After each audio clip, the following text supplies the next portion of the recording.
happened to the music? Yeah. Hello and welcome to Media Musings. So a special hello to Rain. Hi, Rain. And everyone who is lurking in the chat and or watching in the future. Despite Noodle's well-known infatuation with Mads Mikkelsen, we are not in fact discussing Casino Royale this week. No, Noodle's pick was in fact Glass Onion. Yeah. I like Glass Onion, and the thing is, right, Mads Mikkelsen is such a small part of Casino Royale.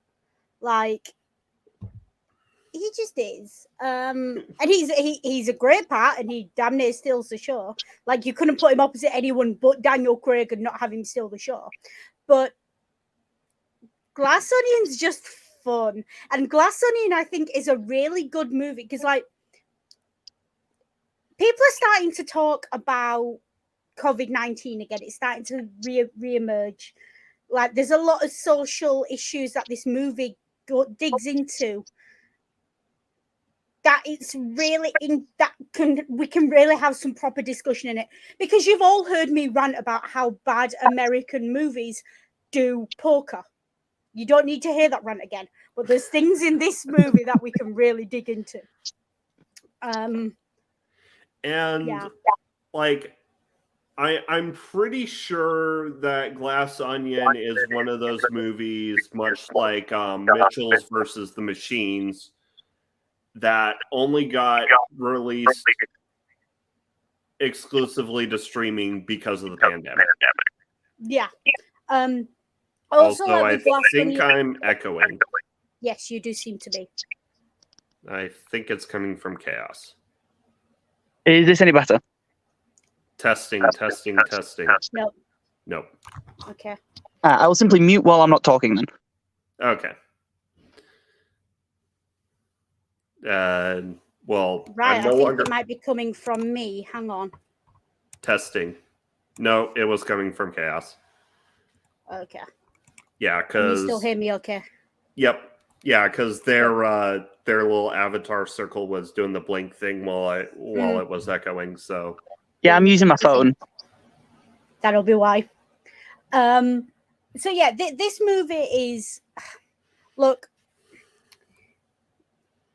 if you think this movie is not clever, I'm sorry, but you're the dumb one. Actually, no, I'm not sorry. You are the dumb one. This is a very intelligent movie with a lot of excellent social commentary in it, and I felt it was more fitting to do this movie than to do Casino Royale. Like, we could have gone back for Daniel Craig month. We could have done Defiance. Yeah. But a movie about Polish Jews and a rebellion, and well, not rebellion, but resistance, didn't suit the tone of the week. We could have done Layer Cake. There's so many good Daniel Craig movies. And I wanted to do something that wasn't Bond, because everyone knows about Bond. Like, but the thing with Bond is, right, as good as it is, Bond is fundamentally a popcorn franchise. You sit back, you ooh and ah at the cars, you ogle the women, you like enjoy the explosions, you laugh at the villains who think they've won while they're monologuing, and then you cheer when Bond wins. That's what a Bond movie is for. And I have nothing against that. I adore the Bond franchise, or at least I do the Daniel Craig iteration of it. Not seen any others, and I have no interest in them. Like, I've watched bits and pieces here and there. Didn't get into them, but Daniel Craig, yeah. Iconic Bond peaked, like, in my opinion, the most iconic Bond movie. Like, if we were going to boil James Bond down to a movie, it would have to be Goldfinger. Yeah. Yeah, absolutely. See, Goldfinger's got everything. It's a classic. I knew nothing about the Knives Out franchise going into this. for context of me saying this, but when we started watching, I think I was expecting something a bit Bond-like because of not just Daniel Craig, but also Daniel Craig. So like the cast and kind of the opening bit of it and stuff. And I was very pleasantly surprised that it's like, oh no, this is clever, and it makes you think. Yeah, this is a movie that you have to use your brain to watch. Like, not much, but enough. And I think the Knives Out franchise is like the franchise that Daniel Craig has gone on record saying it's the most fun he's had with a character. Yeah. And like, and it you shows will on notice, screen. Yeah. You will also notice does. as well his accent's different in Knives Out as it is to Glass Onion. He's on record saying he forgot the Knives Out accent, so he had to recreate a new one. That's Maybe why he the did somewhere accent new for a while. Yeah. Yeah. Like 1 minute he's from Alabama, the next minute he's from like Georgia. They're close, but the accents are very different, and it's like I think the Glass Onion accent's better, a bit better. It felt like it fit the character very nicely. Yeah, it's less fake, and it feels less like a caricature. Yeah. Because the Knives Out accent is very New Orleans, isn't it? Yeah. But it's very it's like if I tried to do a New Orleans accent. Yeah. That's what it's like. And you've got to remember Daniel Craig is British. So, you know, you're cutting some slack. We cut the Americans enough slack when they try and do London accents. Yeah, basically, and this will probably come up when we eventually cover Knives Out, because I watched Knives Out and I want to cover it sometime. We need to just do like a dysfunctional families month and just drop Knives Out into there. or do like a murder mystery month. Old episode of Columbo, Knives Out, Scooby-Doo. Scooby-Doo is some description, and maybe Pink Panther. Yeah. Off the top of my head. Like Peter Let us know in Furler. the comments if you want to see a month like that, folks. Yeah. And we're talking Peter Furler Pink Panther, not Steve. Oh, yeah, no, we're talking old black and white Pink Panther here. We're talking like the old black and white movies. Yeah. Because, you know. But yeah, this movie is very much in the tradition of, it's very Columbo-esque. Like, you are shown a lot. And if you keep your eyes peeled, it's not a difficult mystery to solve. It's not supposed to be a difficult mystery to solve. But it goes, it's using the mystery as a prism through which to comment on the issues of the day. And like one of these issues is just calling Elon Musk the biggest damn idiot ever. Yeah, like, let's be honest, this definitely takes shreds off Elon Musk. It definitely takes shreds off Zuckerberg. It definitely like has beef with certain politicians, shall we say? I'd argue Duke is probably a caricature amalgamation of Joe Rogan, Andrew Tate, and and what's the guy? His lawyer sent the defense his entire phone, and he didn't do anything about it. The guy the Sandy Hook truth. Yeah, Sandy Hook guy. Alex Salmon. Alex Jones? Yeah, Alex Jones. Alex Jones. Yeah, Alex Salmon's an ex-Scottish MP. Ignore that completely. Yeah, He's nothing to do with that. I was about to say similar, Ring, that it felt very like that kind of type of conspiracy theorist. Yeah. With maybe in Duke's smarter moments, a little bit of Shapiro in there. Yeah, I mean, especially with the whole rhino boner pills thing. Yeah, and you can definitely sort of, because that's Alex Jones all over, isn't it? Hawking merch and shit. But also, like, there's a little bit of, in some of the stuff he talks and some of the ways he talks, a little bit of Tucker Carlson in there as well. Yeah. I see that. And you do sort of get the impression that any news story that the main antagonist of this movie, any news channel they started would be like a Tucker Carlson type thing, Fox News type thing, Alpha News, Yeah. which I have opinions on. With I got like One America News Network vibes off Alpha News. Yeah, definitely. Like GBBs, GB News. Yeah. Like for those who aren't aware, OANN I think is the propaganda network started by Trump. Yeah. And I think as well, it's very much, it's got the vibe of like, these are all the kind of people you fully expect to see at a National Conservative Conference.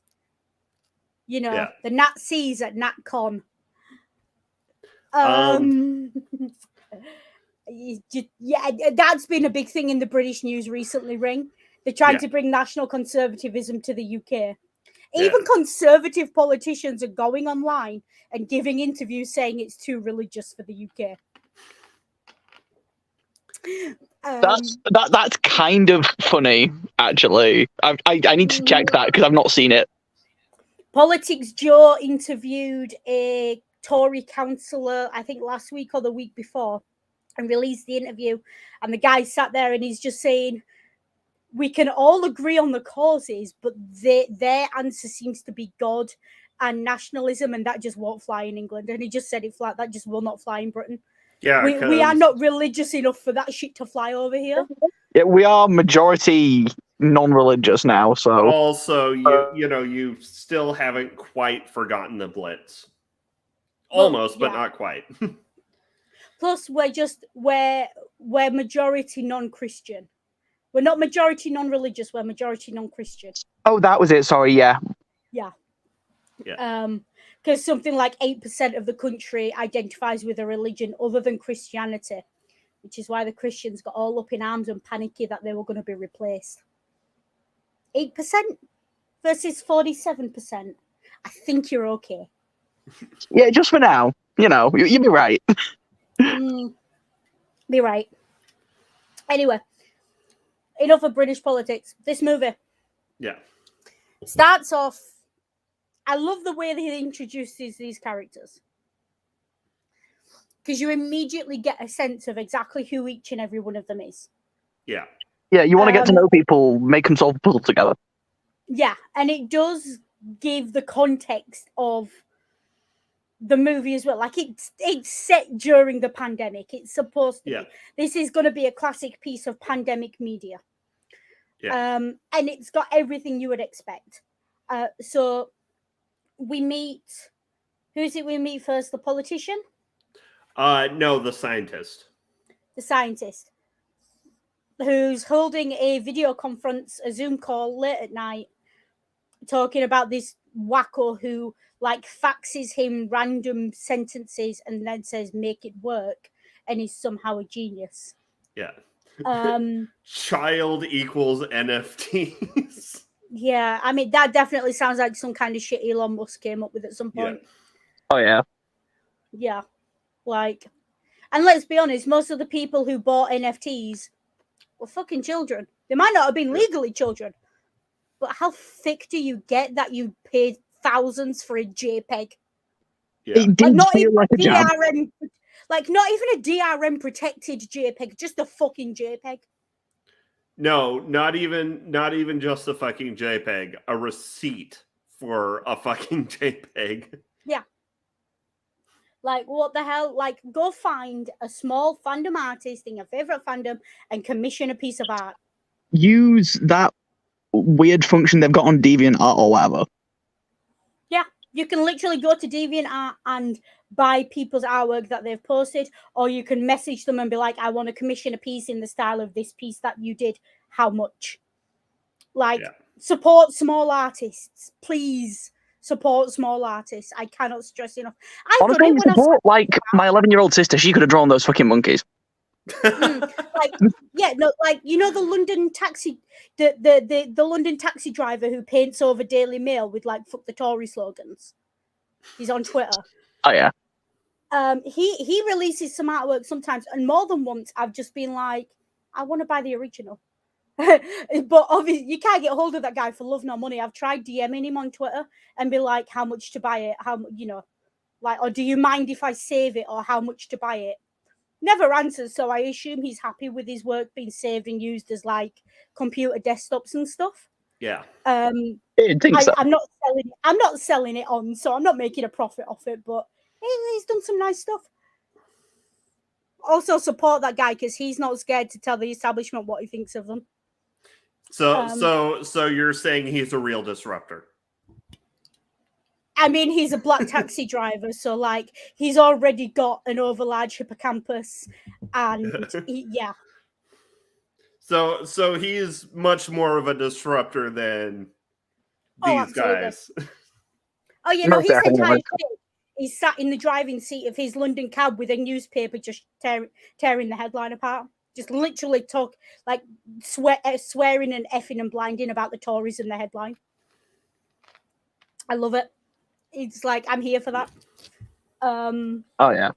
But I think that leads us quite nicely into the second person who showed up, which I think was the politician, if memory serves. Yes. I think the politician and the model were at the same time. Kind of together, weren't they? Yeah. So you've got the politician who's at home trying to do an interview for CNN with the kids running around. She's got people doing her makeup, and then this parcel arrives at the door. And then you've got the model and her social media handler. Handler being the operative word in that sentence. I was doing a lot of heavy lifting. Yeah. Her handler is the person who stops her tweeting ethnic slurs and compare. Yes, well, she was certainly disruptive, I'll tell you that much. The word you used was Jewy. Like, I don't know if that's a real ethnic slur or they made it up for the movie, but like, I feel like there are other people who would use it that way. Yeah. Because and her defense is, I didn't realize it was an ethnic slur. I thought it just meant cheap. Yeah. It literally has the word Jew in it. Yeah. Like, what, we are not set up to think this woman is in any way, shape, or form intelligent. Yeah. Although she does surround herself with intelligent people. Yeah. Because we get the bit part guy, the back guy, who I adore him, right? Because his explanation of Back's little fuge is pretty damn spot on. And so a fuge, it literally. Do you remember when you were a kid in school, if you went to any sort of religious school and your teachers made you sing in rounds? Like, you'd start singing a song, like half of you would start singing, then you get halfway through the first line, then the teacher would tell the next lot to start singing. Yeah. Like, that's basically what a fuge is, but like multiple layers of it. So like, take the same piece of music and start it every sort of 5 seconds later. It can sound really bad, but it can also sound really good. And you can do that repeatedly. Like, just fiddle around with a sound thing, but that's what a fuge is. Yeah, go on, Chaos. I was just going to say, I think that the guy who commented on that, it was like, well, we know why you're at this room with several semi-famous people. Yeah. Yeah. And that is an important, like, because Bach's, fugue, like, is very much like, is the keystone layers. is the keystone of the musical score of this movie. Yes, very much so. And it's layers, and it's gearing you up from the very start to look at this and look a little bit deeper, saying peel back the layers, keep looking. And that's the first time that's said. as all these idiots are on a conference call trying to solve this ornate puzzle box. Solve puzzles that most of And us then- could solve at 10 years old. And Let's be then clear. you got Duke's mum off to the side, commenting the solution to half of them before they get there. Yeah. Yeah. Like, one's a Fibonacci sequence, another one's a chess end game. One of them's a fucking move the tiles to make the letter appear. Like, it's they're not clever puzzles. They're not designed for clever people. Yeah. Yeah, Um, the detective wasn't kidding when he said it was some child's puzzle. Yeah, puzzles for And- children. And Like, the most difficult puzzle in that was the one with the Morse code, the Yeah. XOX, because you would look at that and you would think that's a tic-tac-toe board. yeah. And then you see Yes. the Morse code arm and you're like, oh, It no, was it's not. it was only difficult because there was a red herring. Yeah, and it was only difficult because we are not used to seeing Morse code in circles and X's anymore. But if you go back far enough, that's how Morse code was actually written. So it is historically accurate. And we watch all of these players, solve all the layers of this puzzle box to get it open, and then we cut to our last member of the Disruptors, who gets the box, grabs a hammer, and smashes the fuck out of it. That also works. That's a very that's a bit of a Gregor. Is it the George? Was it the Georgian knot? Gordian knot. That's the word I'm looking for. Very Gordian knot answer, isn't it? Like, Yeah. Just cut it. Oh, there's a puzzle box hammer. Yeah. Like just a hammer. Yeah, or as I put in the chat when that scene came up, I said Alexander the Knot Cutter. Yeah, very much so. And it's one of those things where it's a great. The difference between her and them is that they are too stupid to realize that they are being played, whereas she just looks at it and goes, "I ain't got time for this shit. It's stupid. Let's just..." And again, I'm going to keep saying this, and people are not going to like it, but you know how they thought they were so clever for getting the puzzles right in the box? If you watched this movie and thought you were so clever because you got the mystery, but thought the movie was stupid, you're those people. Like, this movie is not subtle in the digs it takes at its audience. Like that puzzle box was a metaphor for the movie. Very much so. Oh, And yeah. actually, if you look at the clues that are in the movie as well, in the box, and how the movie plays out, they're foreshadowing as well. Yeah, they hand you, as it were, a gift wrapped box of the whole film. Yeah. Like when the mother says that's the Fibonacci sequence, the Fibonacci sequence appears later on in the movie as well, in a piece of artwork in his office. Yeah. With a little square in the center of it. That's a visual representation of the Fibonacci sequence. And I I also love how Duke, Mr. men's rights Twitch has to streamer, apologize. Yeah, is living in his mom's basement. of course he is. It's very on point social commentary about these people.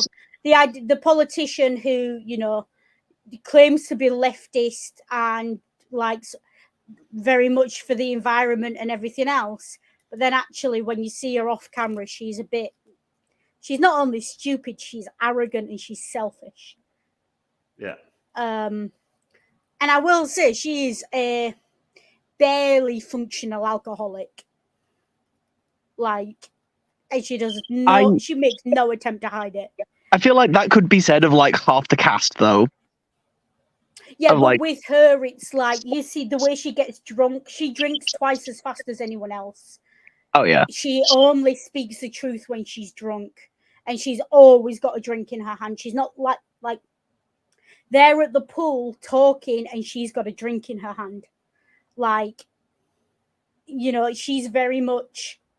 She's either doing something else, or she's drinking, and those are her only two options. And The other one's not so much. They drink for and fun. They drink because they want to. She drinks because she needs to. She drinks to cope with her environment, and you do see the difference with them. I'll point it out more as we go on. yeah, and you know, after everyone gets their invitation, we cut to the second best character introduction I've seen in film. The first being the previous installment in the franchise, where we get our introduction to our gentleman sleuth, Benoit Blanc. Yes. Very traditional detective. Yeah. Loses his mind between cases. In And this case, he spends a lot of time in the bath playing Among Us on Zoom Yeah. with like 4 other boomers. yeah. And like not playing very well because Among Us is a social game, not a mystery game. Yeah, exactly. And he wants a mystery, not social. And it's like, okay, I am putting that out there. Every iteration of Sherlock Holmes and John Watson are in love. This lot are no different. I'm not being funny. What middle-aged white man in New York lives with another middle-aged white man who's clearly baking bread from a sourdough starter, because we were all doing that during the pandemic? Like, they are definitely a couple, and you cannot change my mind. oh yeah. I looked at that and I was just like, It's not even subtle, is it? Yeah. no, either this person has like a full-time hired carer or that's a boyfriend. It's definitely a boyfriend.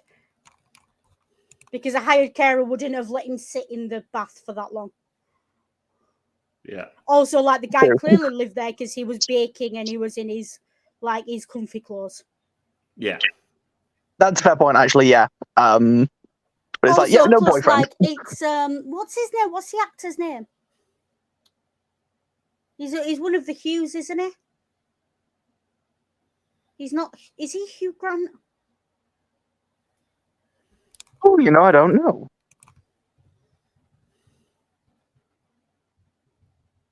I'm sure it's Hugh Grant.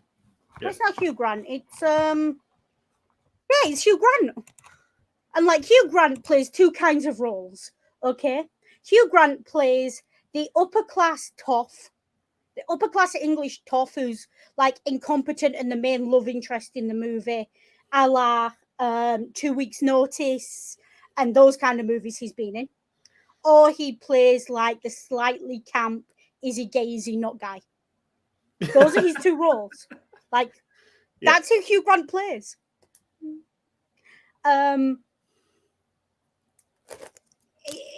He may be playing both in this movie.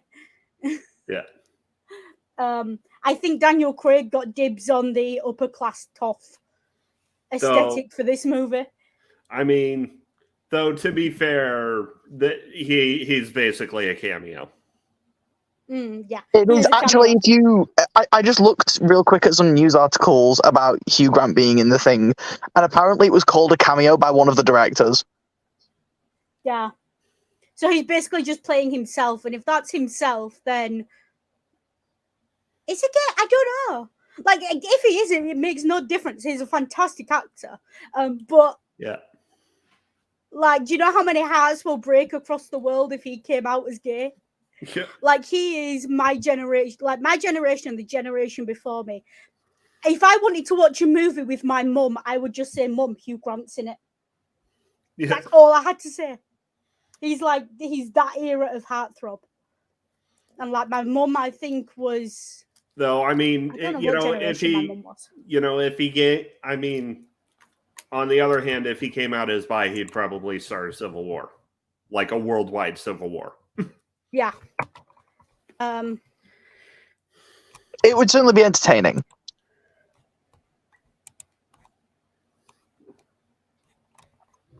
Yes. Yeah. And I think as well with that character introduction, as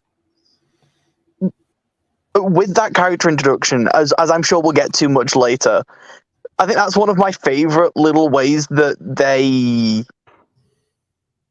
used cinematography to hide things for later. Yes, very much so. There's someone at the door for you with a box. You never see the person at the door, or you don't until the denouement. And you don't see the box until the denouement. Yeah. So it's a very interesting. Also, you're taken along for the ride. Like any longtime viewer of Media Musings know that we like to cover things in depth, and while we try to avoid spoilers, here's your spoiler warning for Glass Onion. Yes, obviously spoilers for Glass Onion. So then they arrive in Greece and they're at the boat, and again we get a second sort of introduction to all these characters because for the first time we get to see them play off each other in person. Yeah. And we get to see them within the context of the pandemic. Yeah. And it's really telling, like, the way they all behave with their masks. Like you've got the detective who's, he's got his very cute little like white polka dot mask, and he's very full face coverage, and he's staying back from them. Very and you've proper. got the politician who's clearly like, she doesn't want to be wearing a mask, but she understands it's a necessity. Yeah. Then you've got Little Miss tweeted an ethnic slur, shows up wearing a piece of lace. It looks like she's literally cut a square out of a pair of fishnet tights. Yeah, like in I know the people who first, do that. like you only realize that she's actually wearing something on her face in close-up shots. Yeah. And she's clearly only doing that to get round the rules. And Alex Rogan isn't even wearing a mask. Yeah. And then you have the scientist shows up wearing a very medical, the blue medical one. Yeah. So you see a lot from their characters. And again, this movie is very much of its time.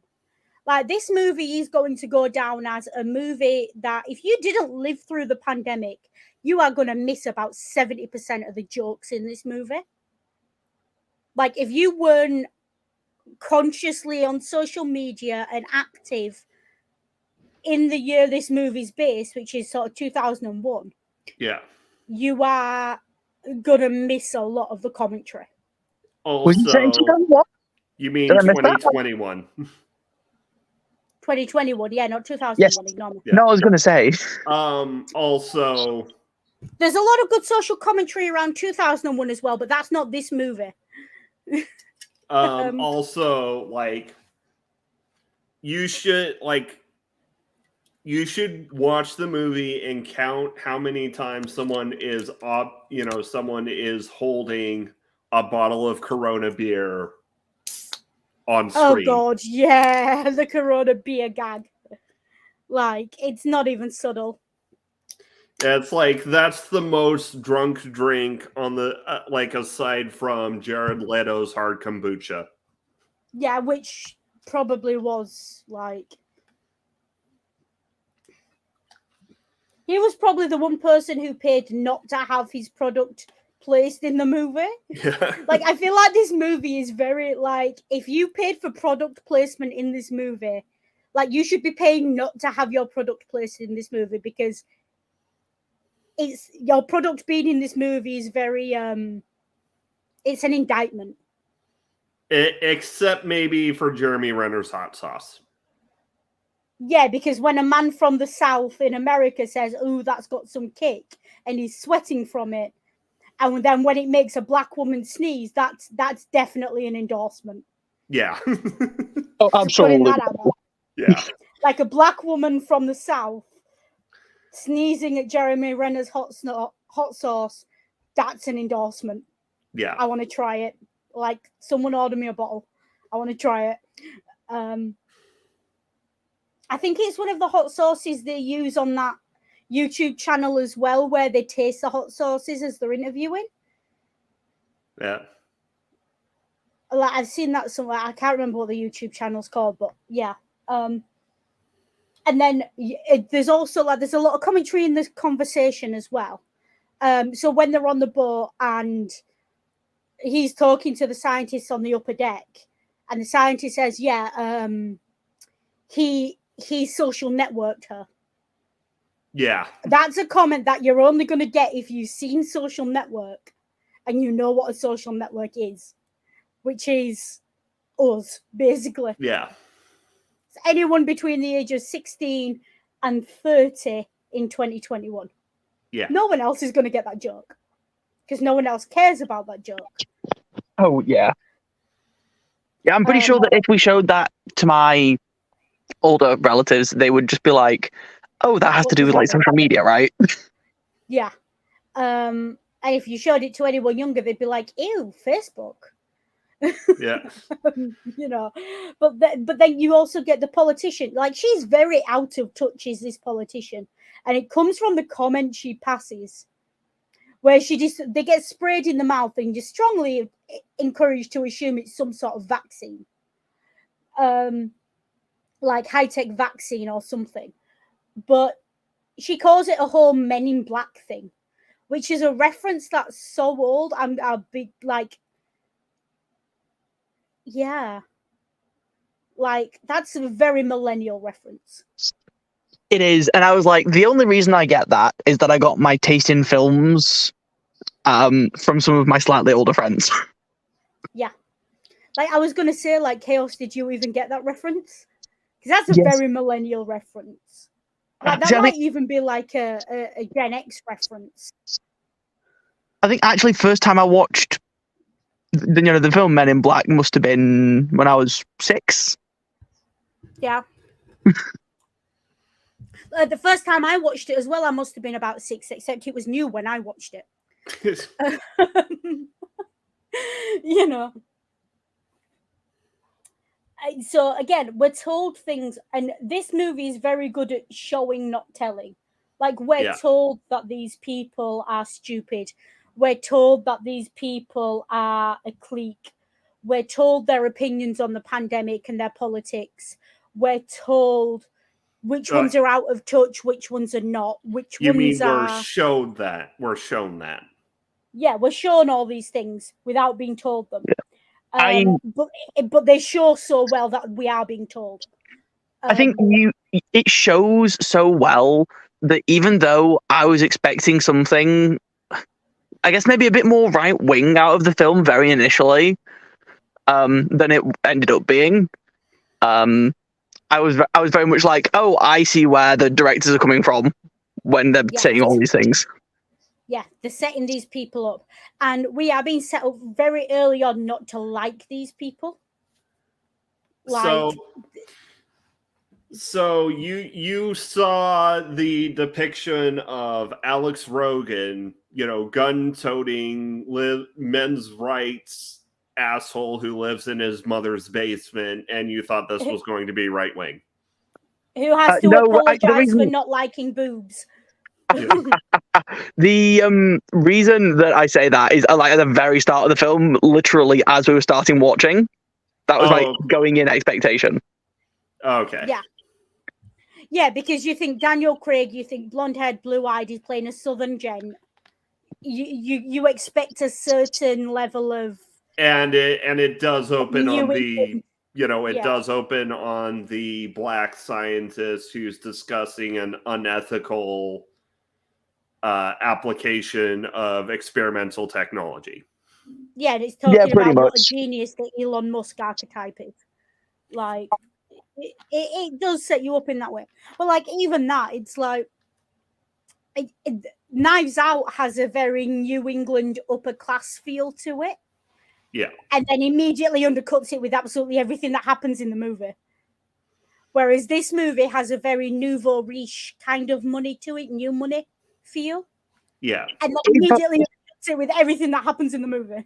This might be like a really niche comment for me to make, but a lot of this film felt like the same way that people who go to like really prestigious universities and then get a really high paying job when they realize that the workforce is fake.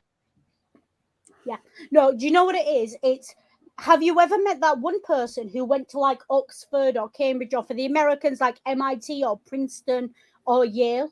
Then you sit down with them for 10 minutes and have a conversation. And within 3 minutes, you know they only went there and only graduated because daddy paid their tuition. Yeah. That's what this movie feels like.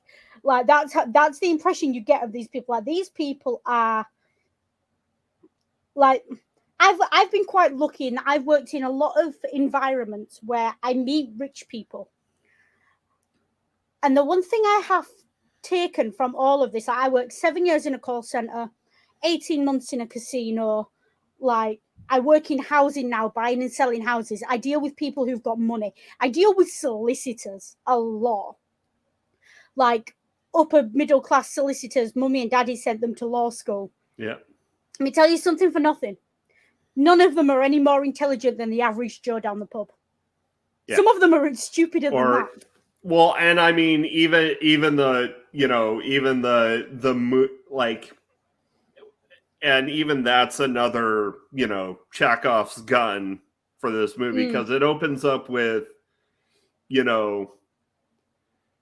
Alex Rogan apologizing for not liking breasts, and then there's the comments later on about how everyone's sucking on Musk's golden teats. Yeah, exactly.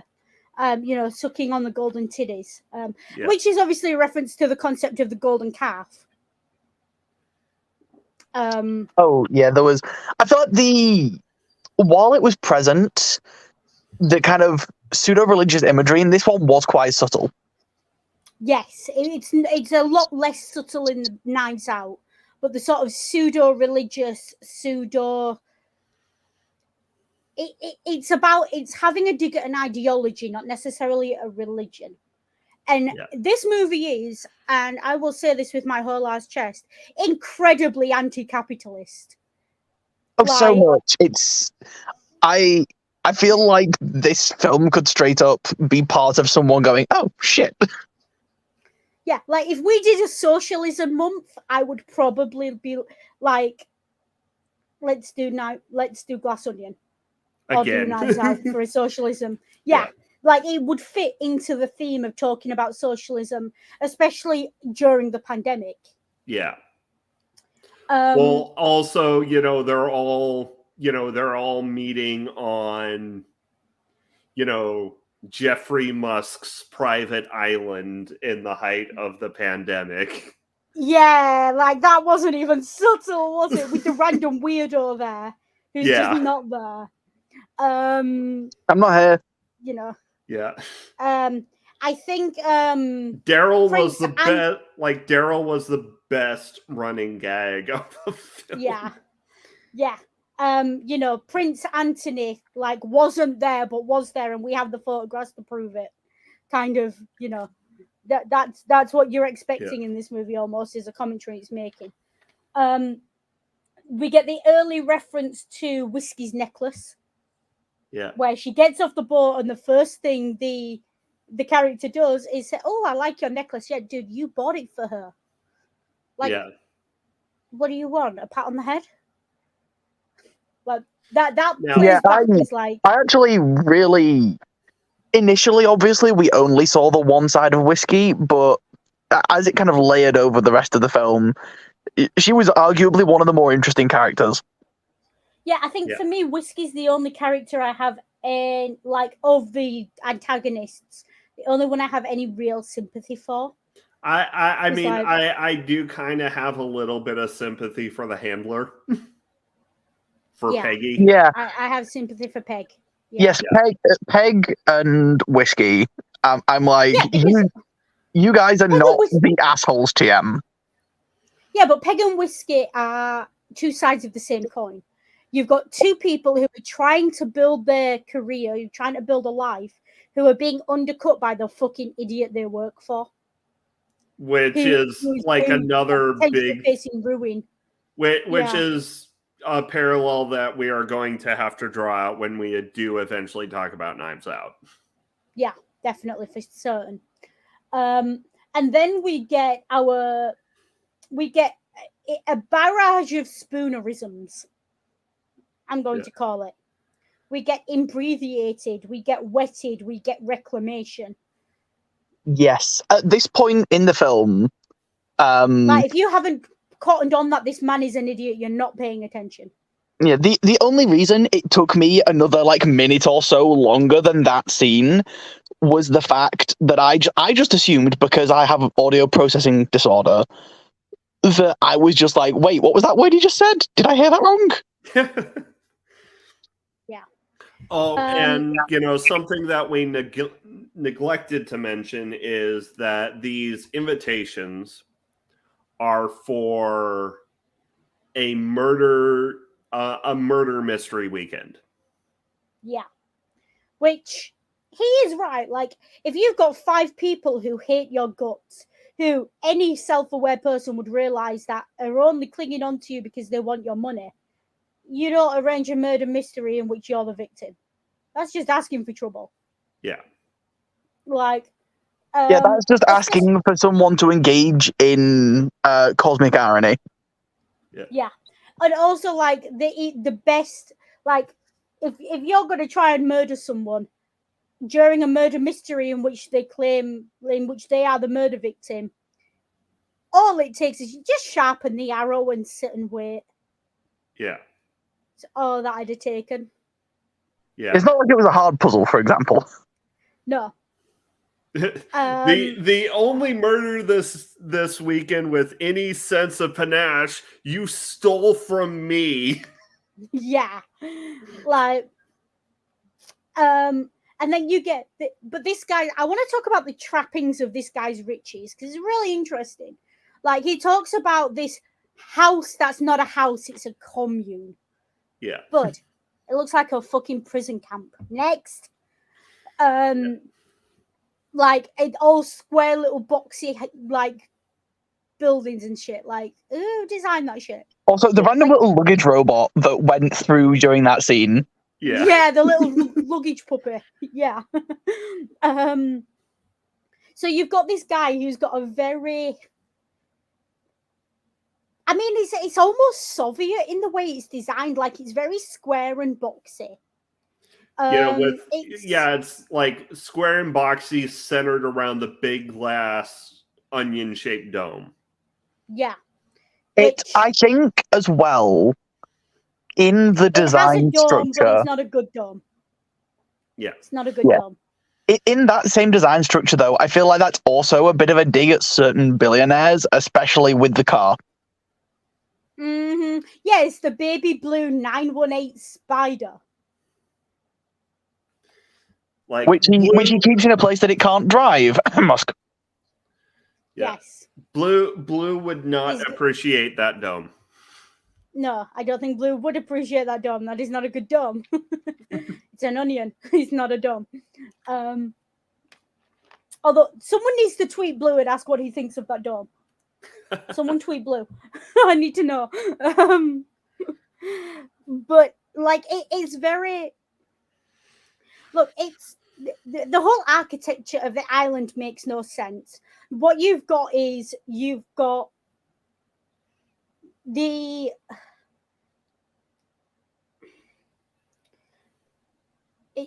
world's largest grenade. Yeah, it's the world's largest grenade, and it looks more like a grenade than an onion anyway. Like, but it's the idea of you've got none of the architectural style works together. Like, it's such a mishmash. You've got that architectural monstrosity right in the middle of, the Greek archipelago. Yeah. And like even like and that's reflected inside as well in the main room of the building that they spend most of their time in. Like on one wall you've got what looks like a knockoff of like something that's an Elgin marble, or like definitely the frontage of a Greek temple of some description. Yeah. Then you've got like glass, and they are glass because if you listen to the way they shatter at the end of the movie, they are not crystal, they are glass shit all about the place in random animal shapes. Like it's trying so hard to draw from the Greek architecture and it's just failing. And then in the middle of that it drops the Mona Lisa and a gnome. It makes no sense. Like the architectural style and the design style of the entire place, it's a cacophony. It has no underlying, like most places when they're well designed have an underlying concept behind them. It felt very much. There is an underlying concept to this. He is an idiot who has no taste but wants to pretend that he has taste. Yeah, that is the underlying concept. And the underlying concept is very much he does not understand the things that are in his environment. Yeah, I think that also if you look at it from like a writer's perspective when they made the room, it also feels like if you kind of take each component of the room, it's almost like how this guy built his wealth and the people in the room with him are represented by the different art styles. Yeah. Like architecturally, it's a disaster, but as a storytelling device, it's actually pretty brilliant. Yeah, like architecturally and from a design perspective, like fire the architect and the designer. But like I could do better. Just give me a pencil, paper, and like a $10,000 budget. I could do better than that. But I could do better with $1,000 budget, to be fair. But it had no. There was no real aesthetic under it. There was no, and again, this is what we mean. This is what the glass onion is. It looks complicated when you look at it. It's like, oh, that crystal there and Greek architecture there and modern art there and classical art there. It looks complicated. But then when you look at it closely, just there's nothing there. There's nothing unifying it. Yeah. It has layers. Honestly, the billionaire guy might have done better to just take the glass dome and put like a model of Shrek's head over it. Yeah. So yeah, just I have opinions about the architecture and the art style. And then when he calls Benoit up to the glass onion and he's saying his puzzle guy, you know, again, name dropping. These are expensive names. These are well-known names in puzzle and those kind of designs. He's not doing it. He doesn't do anything himself. Yeah. So what you learn about the guy really early on is that anything he does, he pays other people to do. Anything he does, he doesn't have his own original ideas. Which is another, you know, scathing indictment of Musk. Also, yeah, and again, do either of you know what word he actually meant when he said infraction point? Because that bugs the hell out of me. I can't figure out what word he actually means.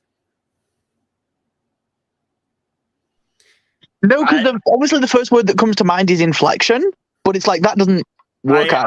I'd have to like see the actual line and try and puzzle it out.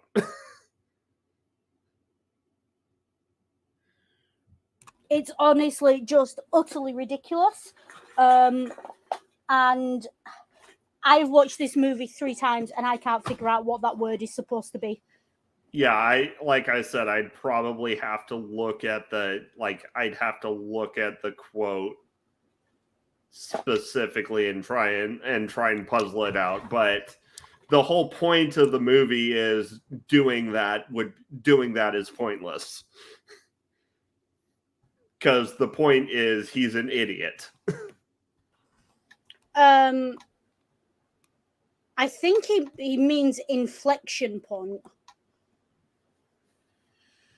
But he talks about like the pre-definite detective. I think you mean preeminent. Yeah. It's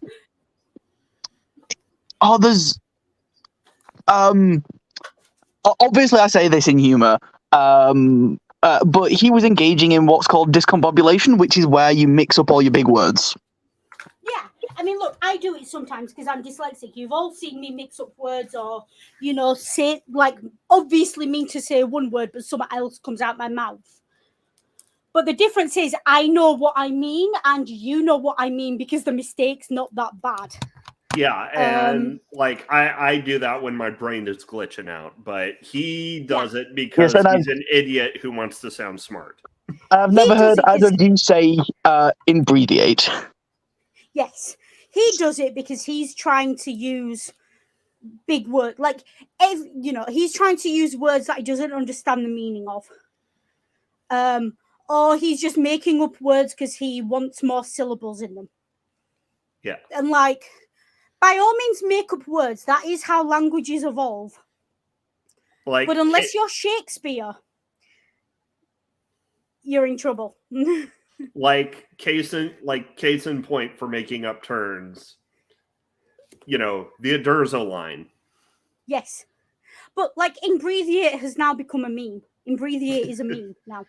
But like even daft stuff like the doc. Yeah. Who the hell? Like, not like you can tell. Like he makes a point of, like his friends assume the doc's a Banksy. But the doc, okay, first of all, Banksy's not going to be designing a dock for a Playboy millionaire on a private island. Yeah. But second of all, the dock is set at low tide and isn't buoyant. Yeah. Which basically means that it's only usable at low tide and for about 20 minutes either side. Which is great from a murder mystery point of view, because if you want to cut your people off from civilization, brilliant way of doing it. That's it. That's the murder mystery equivalent of like destroying the only bridge out of town or taking out the phone signal. Or having everybody stuck on the Orient Express. Yeah. Or like, you know, the train breaking down in the middle of nowhere or whatever else. It's a great well, we know the killer's here. Yeah. Like, you know, it's a great plot device, and it's a classic plot device of the murder mystery genre. But anyone who knows anything about boats knows you don't want to sail or dock at low tide. Yeah. You don't dock at low tide because you're going to run aground. Yeah. So, you know, it's very, very stupid. So, like, from a plot point and from a telling us about the character point, it's brilliant. But if you ever design a dock that is only good for low tide and isn't buoyant, you're not going to get anywhere and you're never going to have any visitors. Yeah. Like, good luck getting supplies onto your island. You know? And that's an interesting one. Oh. Where did you go? We lost Chaos. We got again. Chaos back. But also, what sort of environment does he run where it doesn't matter if the staff aren't there for like a week? Well, I mean, he's the only person on the island normally, isn't he? I thought he said he usually had a staff of like 50. Yeah. Or maybe I'm remembering the line. Yeah, but normally the staff are only going to be there to serve him, aren't they? So what are they going to be doing? Changing his bed sheets every day, maybe. Serving his drinks and dusting his ornaments. Like that place does not need a lot of week's staff. worth of food prep. Yeah, but that place doesn't need a lot of staff. And like in this entire movie, do we actually see them eat? Like there's they sit at a table, but we don't actually see them eat. We do see Benny eat. Yeah, we see Benny eat one bite. Yeah. You know, like, but again, stuff that is very easy to make, tamales. Yeah. Well, I say easy, but that tells me straight away. That to me immediately rings bells of, okay, his serving staff are South American. Yeah. And again, it's another stereotype of he absolutely is the kind of wanker who brings someone over from like South America or another poverty-ridden area, like illegally, and then tells them they've got to work for him because he's holding their passport. Like, Yeah. that's exactly what that's insinuating about him. And I'm gonna put I'm just gonna put a pin in that because that's more suited to the Knives Out discussion. So yes, it is. whenever we do Knives Out, we're gonna pull that pin out. Yeah. Then we have the conversation around the pool, and there's this great line he delivers where he says, they're talking about her, and you find out that she's done all this fucking ridiculous shit. Like, now, she should have been cancelled. Now, it was a tribute to Beyonce. Yeah, okay. The Halloween costume that was a tribute to Beyonce, and going on Oprah and comparing yourself spiritually to Harriet Tubman. Darling, Oprah herself wouldn't compare herself spiritually to Harriet Tubman. Yeah. She knows better. You know. So what we have is someone who is blatantly racist, blatantly bigoted, and thinks that they're just speaking the truth. It's very Tucker Carlson, isn't it? It's very Joe Rogan. It's that mentality of I'm speaking the truth, I'm saying what other people just don't have the bottle to say. And then Benny turns to her and says, it's a dangerous thing to mistake speaking without thought to speaking the truth. And her reaction is very telling about who she is as a person. Because her reaction says, are you calling me dangerous? As if she's taking it as a compliment. Which, for a woman like her, it probably is a compliment to be called dangerous. For a lot of women, it would be a compliment to be called dangerous. Except for the fact that she's missed the point. He's not calling you dangerous, darling. He's calling you an idiot, and he's calling you a danger to yourself. Yeah. Yeah, and it's everyone can see that you're a danger to yourself except you. Maybe that's I've why just you have been... or to borrow a later line from Peggy. Seriously, you didn't think that sweatshop meant it makes sweats.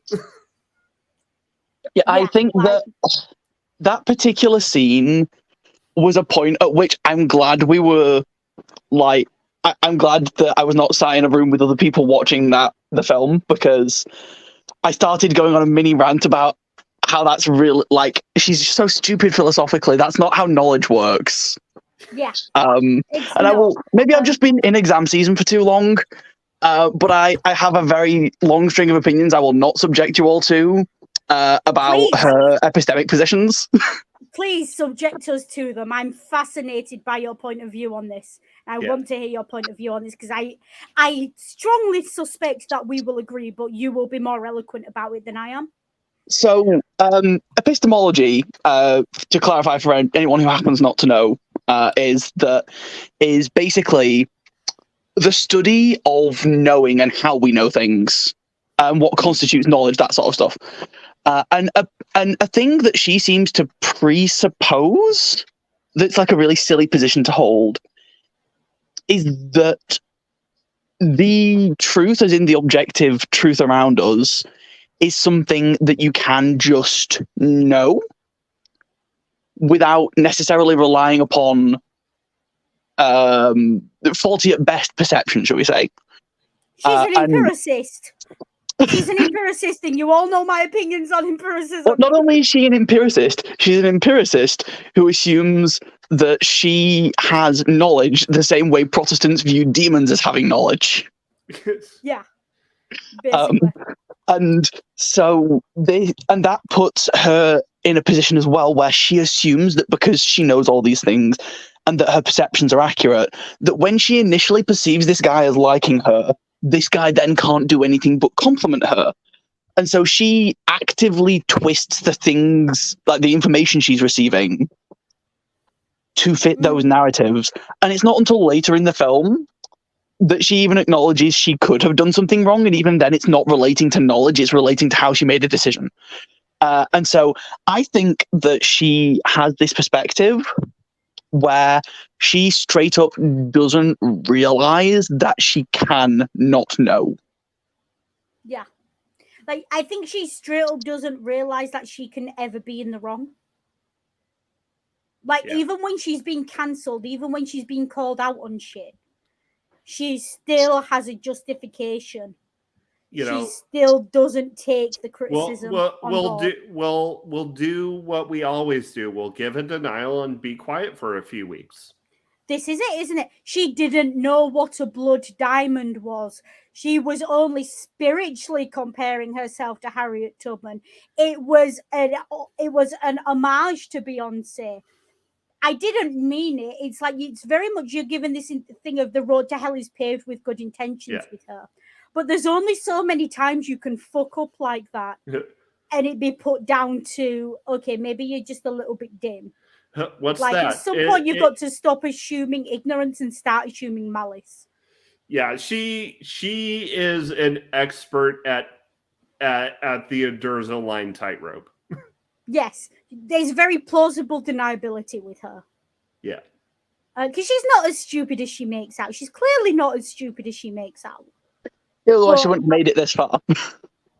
Like, if she was as stupid as she seems to be, she wouldn't be able to walk and talk at the same time. She'd be forgetting to breathe every other day. Yeah. Like, no one's that stupid. I don't care what anyone says. No one is that stupid. And a lot of these people in this movie, like, if people were as stupid as those people, we'd be in, I mean, we are in real trouble politically worldwide, but we'd be in even worse trouble. And then we have this concept of clear that we are introduced to. Clear with a K. Yes, clear with a K. Clear with a KKK, I think. Given the context it's introduced in. You know, it's basically hydrogen fuel for homes. Now, I don't know how many people who are watching this or whether you follow latest science news and tech news. I do, just generally. I keep my eye on it. Like, I usually, like, if I see a tech bro talking on Twitter, I know enough to bring him down a peg or two. Like, I keep my eye on it. Also, I don't always understand what I'm keeping my eye on, but I do keep my eye on it. You know, also it was broached to him during an ayahuasca trip. Yes. So this is like some weird white people going to the top of a mountain, getting stoned, and think you had a meeting with God, kind of thing. Yeah. You know, it's a very common trope. It's basically the core. There's a TV show called what's it called? Starring Hugh Dancer, about the cult. I think it's called The Cult. And the founder of the cult went to, like, Papua New Guinea, went up a mountain, got stoned, and supposedly had visions from God and started a religion. Yeah. Like, you know, it's a thing. And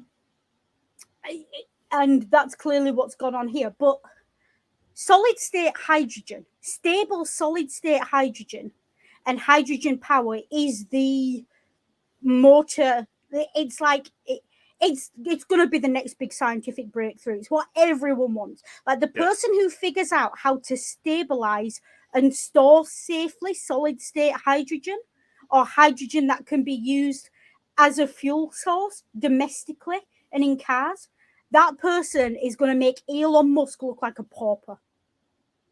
Yeah. Because that person is going to save the world.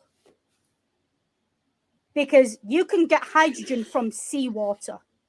It's a very simple process. Nuclear fission from seawater to get hydrogen. And seawater is plentiful. Yeah. We will never run out of seawater.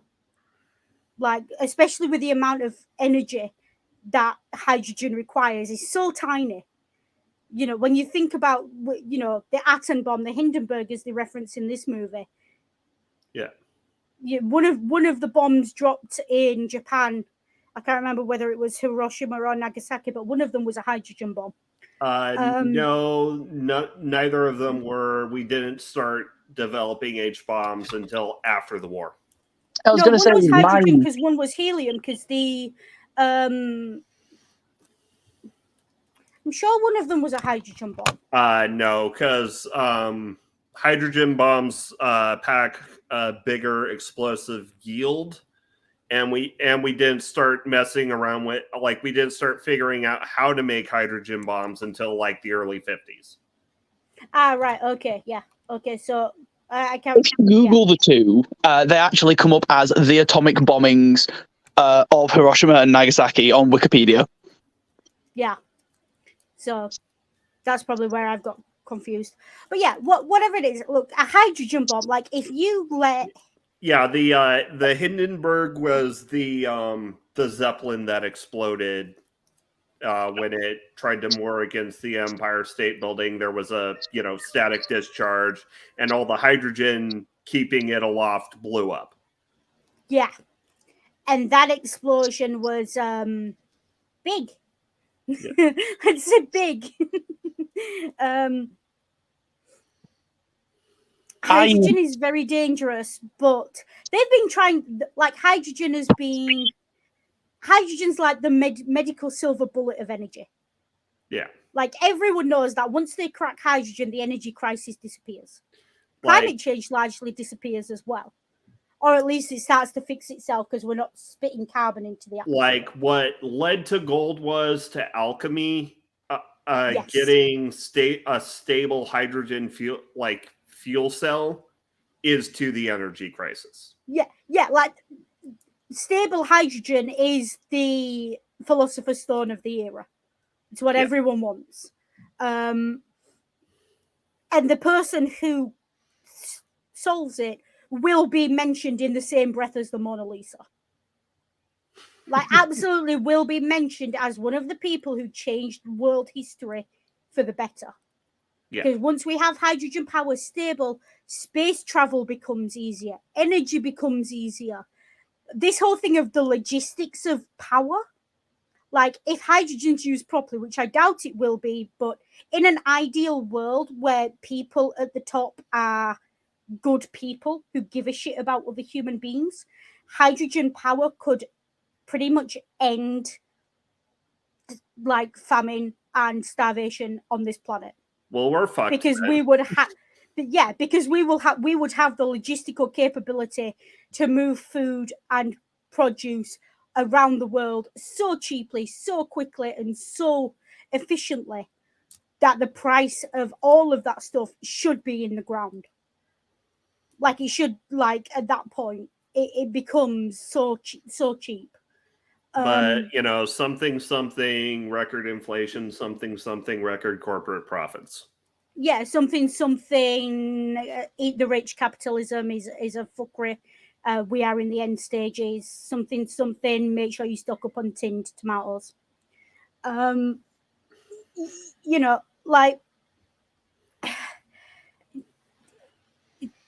it's the holy grail of science. Yeah. Like that is the person who does that is a shoo-in for a Nobel Prize. Like if someone comes out and says, I have solved hydrogen fuel, they get the Nobel Prize that year in physics, no questions asked. And once again, he's not actually developing, Jeffrey Musk isn't actually developing it himself. He stole it from a physicist that he met on an ayahuasca retreat. I think that that's actually something that I kind of noticed looking at the film, is that this guy, obviously this Musk guy is stupid, but if there's one thing he's good at, it's spotting people who can fit certain roles, because everyone at that dinner party seems to me like they probably have some crucial role in his plan with this fuel. Well, yeah, they are handpicked. But do you know what? But that's the thing is he didn't even pick them. Yeah, Andy picked them. Yeah. Yep. Andy picked them. He's very much channel punching bad time, but he's very much a Dumbledore character. Like he surrounds himself by people who are much cleverer, much more skilled, and much more capable than he is. But because he says a few fancy words sometimes, and he has the white man gravitas, people listen to him. Yeah. He's Oh a yeah, figurehead. it's the little conversation a little bit later on in the pool between the politician and the physicist. Oh yeah, I think consolidated that a little bit. yeah. Like, and his name's Bron. Yeah. The character's name. Well, yeah, but I just like I just like calling the characters by who they're a caricature of. Yeah, very much so. And then we have this whole. I do love the joke about the iPad. The iPad's a brilliant gag.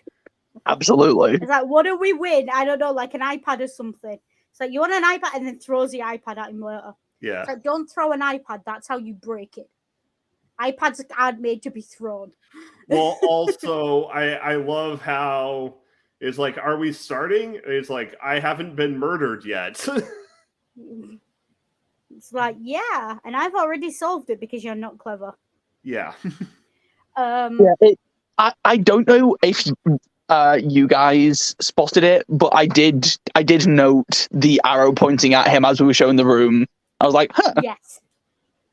Yes, that's interesting. And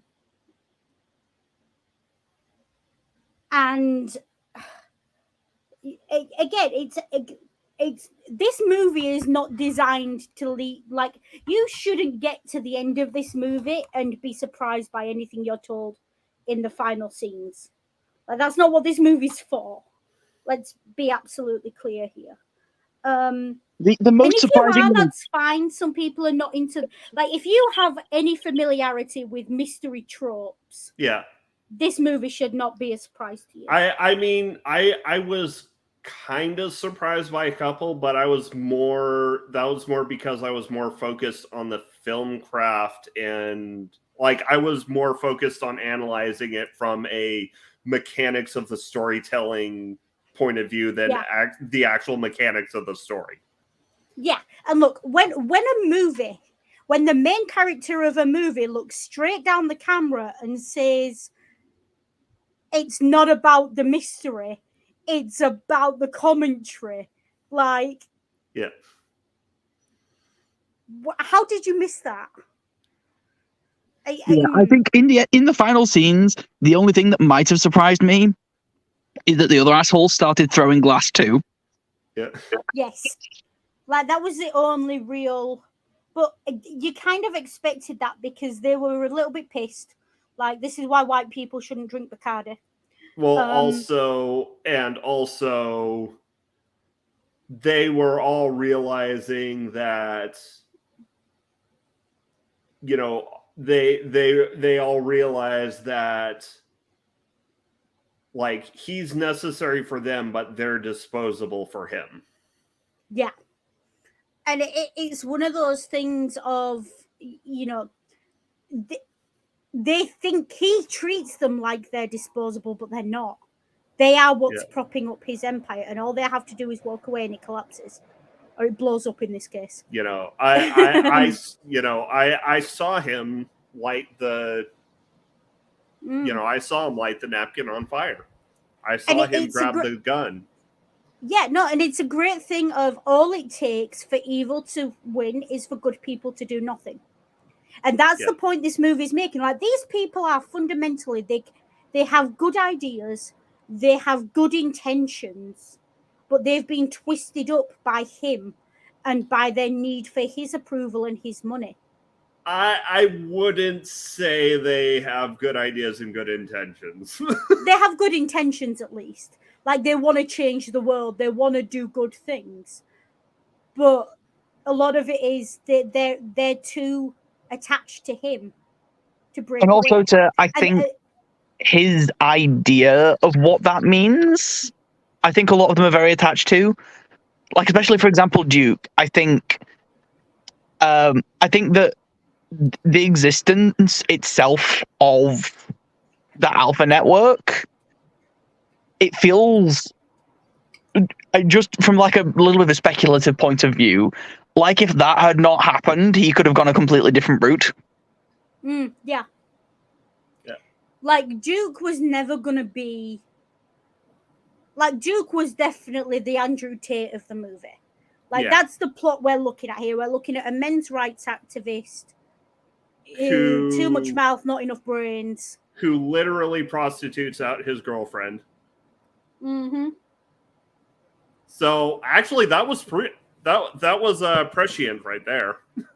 Yeah, very. And then and these people, look, all of these people are, and this is a great, I think it's a great revealer about people, is this movie, because all of these people are shitheads. Yeah. But they're only shitheads when money's involved. Like, they know they're doing the wrong thing, and they do it because of money. And now, I mean, that's another thing about the franchise as a whole, is everyone's a shithead because of the money. Yeah. The money is what makes people shitheads. And it's very true. Like, there's a certain situations in life with people where you see the truth of people. It's always when there's money involved. Like, money could make the nicest people turn into absolute fucking wankers. I've seen it. I've seen it when my mum died. I'm sure you've got examples now with your father just recently passing away of people who come out the woodwork looking for a legacy, looking for their share, or people who decide that they're going to take over because they're seeing dollar signs. Yeah.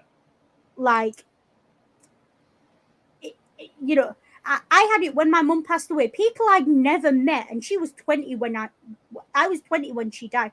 People I'd never met claiming they were her best friend. I'm like, bitch, I don't even know who you are. Sit down. Who are you? Yeah. Claiming they were her best friend and she promised them this gold ring or that bracelet. Fuck you. I don't even know who you are. She left me a list of who's getting what. Yeah. My mother didn't need a solicitor or a will. She had me. And she knew I'd make sure everyone got what they got. And you're lucky I'm not doing as she told me to do and giving you all a pair of her dirty knickers. Yeah. You know, because she used to joke about that. She used to say, when they come looking dead left, give them a pair of my dirty underwear. Tell them that's what they're worth. I might steal that idea. But yeah, like, money makes people evil. Money, like, people talk about the root of all evil is money. The root of all evil is greed. Yeah. People get greedy. Like, if you are a scientist, then you know you are going to literally turn every household in America into a small-scale nuclear bomb. Not even a small-scale nuclear bomb, a large-scale nuclear bomb. And you still sign off on that? Like, I bet that rocket he signed off on, that manned rocket that he signed off on, blew up when it got sent up.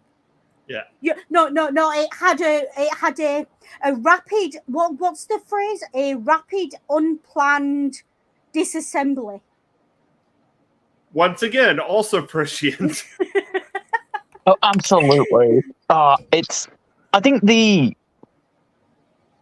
I don't know if this was necessarily built into the film or if I'm just reading a little bit too much of my own personal thoughts into it a little bit. But I almost feel like a little bit of the commentary was supposed to be that it's not that money corrupts, it's that money is access to resources, and access to a large amount of resources corrupts. Yes, and access to a large amounts of resources separates you from the ground and from what's really going on in the world. And that's very much like this will come up again when we discuss Knives Out in sometime in the future. It's very much a thesis of the franchise, because like the only what's the word? Like, not relatable, but sympathetic. The only sympathetic members of the ensemble cast are always the help. Yeah, always. And that's very telling. Like this is very much this is a very left-wing franchise. Yeah. And I can understand why maybe a lot of people didn't want to read as deeply into it as they should have done, because it's uncomfortable. It's uncomfortable viewing when you pay attention. Like, if I'm handing out drinks in a room and everyone gets a personally monogrammed crystal glass, except for the help who gets a red paper cup. Yeah. Think about having fucking words. You hand me a crystal glass and the help's getting a red paper cup. You're gonna get that crystal glass and you're gonna get whatever's in it thrown over you. Yeah. Yeah, we would have a similar reaction there. You do not treat the help that way.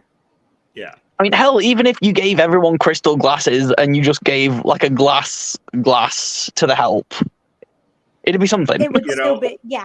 Especially like, okay, but the help she's... is not one of the friends, so I can at least give her a decent glass. At least give her a tumbler of whiskey or something. You don't have to give her a monogrammed one because you don't know her. You didn't know she was coming, but especially since she's the one responsible for keeping your friend from self-destructing. I mean, even though he was planning on having her fall on her own sword to save his ass. Look, I have a general rule, and generally, right, you can tell a lot about a person by how they treat the help, how they treat the staff, how they treat the waiter in a restaurant or the waitress in a restaurant, how well they tip, if it's a tipping culture. I know the UK is not a tipping culture, so I don't necessarily look at that in the UK. But if I'm out with an American and they don't tip, if they don't tip at least 20%, like, I don't care if we're in fucking McDonald's. If someone was good enough to bring your food to your table, you pay them for that. Yeah. Like, 100%. unless they physically spat in your food or pissed on your shoes, like, I think it's also telling. $2.30 an hour. Fucking pay them. Yeah, it's definitely also $2.30 an hour is not even a slave wage. Yeah, it's really not. It also depends as well on what these people say as the person serving you walks away. Yeah. That's very telling as well. It's very telling. Like, if all he's talking about is her ass or her tits or something, Yeah, or complaining about something the instant she's gone. Well, though I will say, there is there is one principal player in this film that isn't, that is sympathetic, but that's because we learn that she is Benoit's accomplice. Yes. And it's very early on, like from the start, she says these rich people are weird. Yeah. And he's like, yeah, believe it. I can. And what he basically tells her, I can't take this in stride. It's too much. Yeah. And you see that, and you see this dichotomy of, and it's the nouveau riche. And the problem with nouveau riche, right? I know people who are old money. I met them at uni. I know people like whose grandparents own manor houses and shit. Yeah. Like, I know people who are new money, who made their money from fucking the 2008 crash or from crypto or whatever the fuck, right?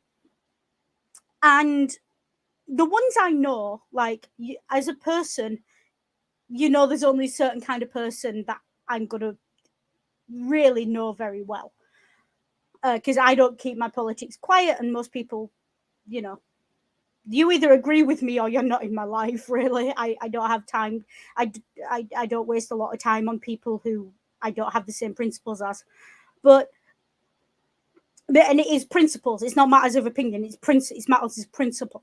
But what I find is old money have this very... They look at new money, and this is something you can find. You don't have to know people from old money to know this. You can read writings. Like, this goes back to ancient Rome. Like, this mentality of old money looks at new money and thinks it's gauche, and thinks that it's flashy, and thinks that it has no taste. And, like, you can buy expensive things, but you can't buy taste. You can't buy class. Yes, it feels very much like in Hamilton when we covered it. Yes. That one line from Jefferson about dresses like fake royalty, and it's like, but we also know Jefferson was rich as shit and owned slaves and stuff. So Yeah, it's like that attitude. Yeah, it's like there's a reason rich people like Alan Sugar drives around in a roller with prick plates. You can buy a peerage, but you can't buy class. You can't buy taste. Like that is just he's like new money. Like he's flash about it. Yeah. And these characters are flash about it. Like there's no restraint with them. And this is a thing that comes out in Knives Out as well. Of the father worked for the money and therefore wasn't flash about it. Like he had his nice house and his nice car, but he wasn't, he wasn't going out partying. He wasn't doing this, that, and the other. He just nice little flat. He liked to play a board game with his carer, and that was him happy. Yeah, like he spent his money basically turning his his estate into a museum for his mystery novels. Yeah.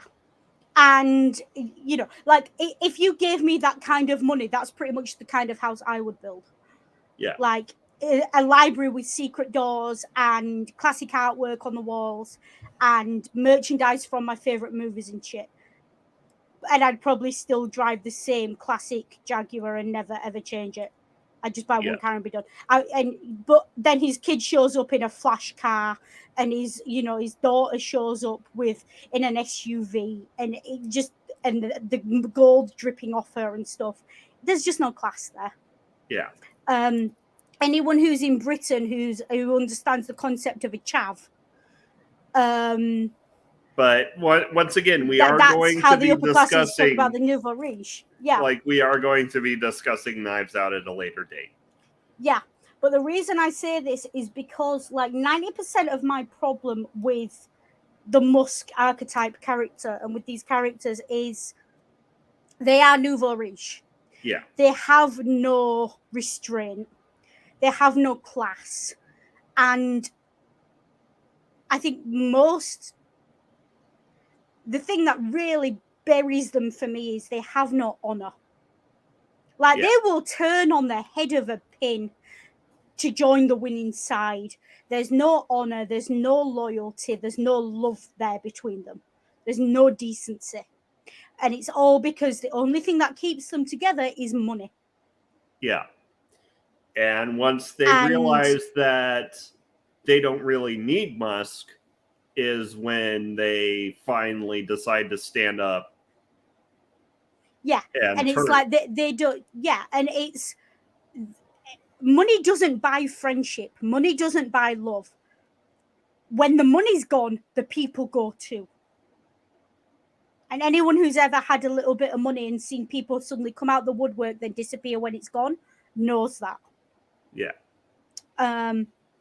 And it's very, very, very telling that they turn on him the minute he's revealed for what he is. But while he was on top and while he had money, they would bend over for him.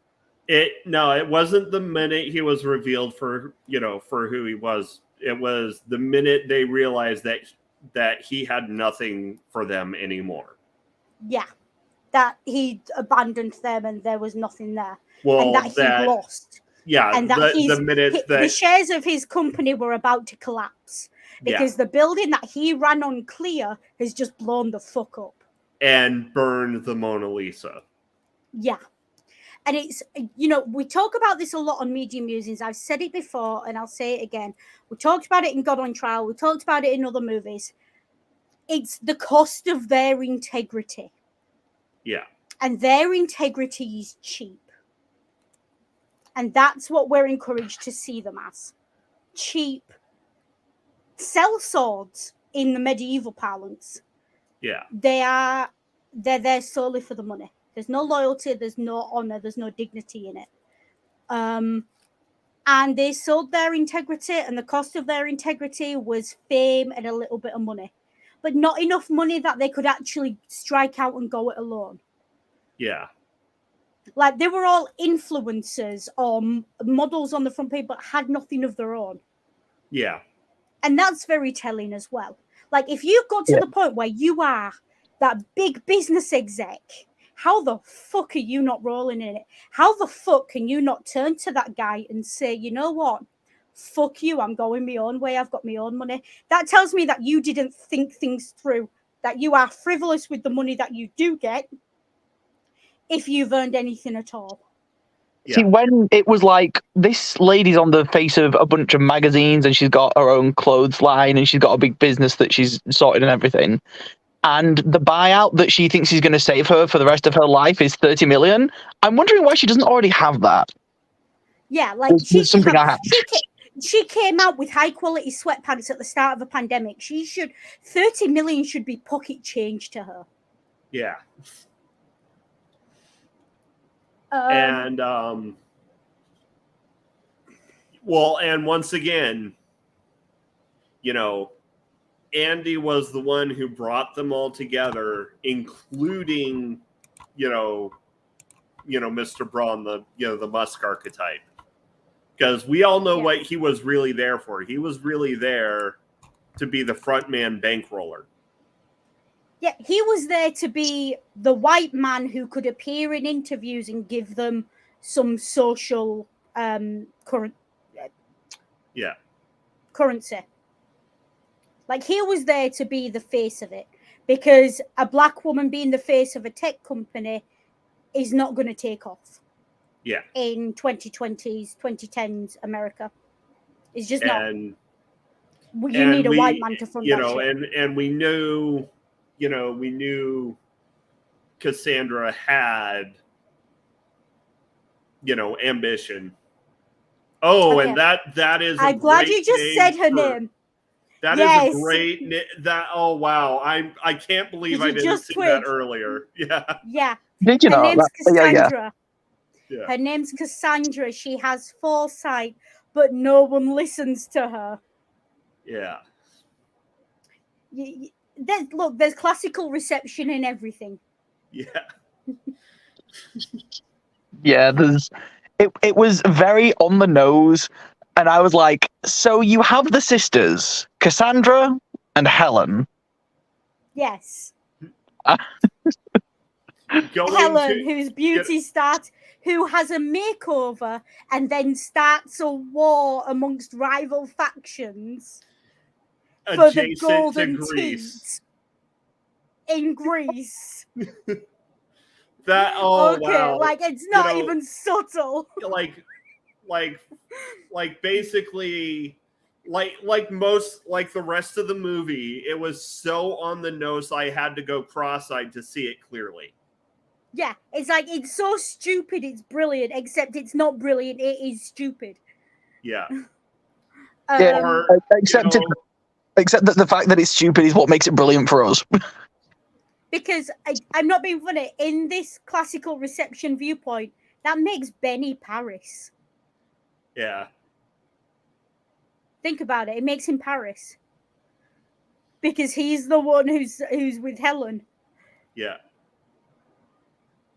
Or does it make him Hector? No, I think it makes Duke Hector, doesn't it? Yeah. And makes Miles Paris. Or does it make Miles Achilles? I'm probably reading way too much into this. I'd argue that perhaps it makes Benny Odysseus. He's the only one who wasn't supposed to be there, or who, wasn't on board for being there. And the only one with two brain cells to rub together. Yeah, that tracks.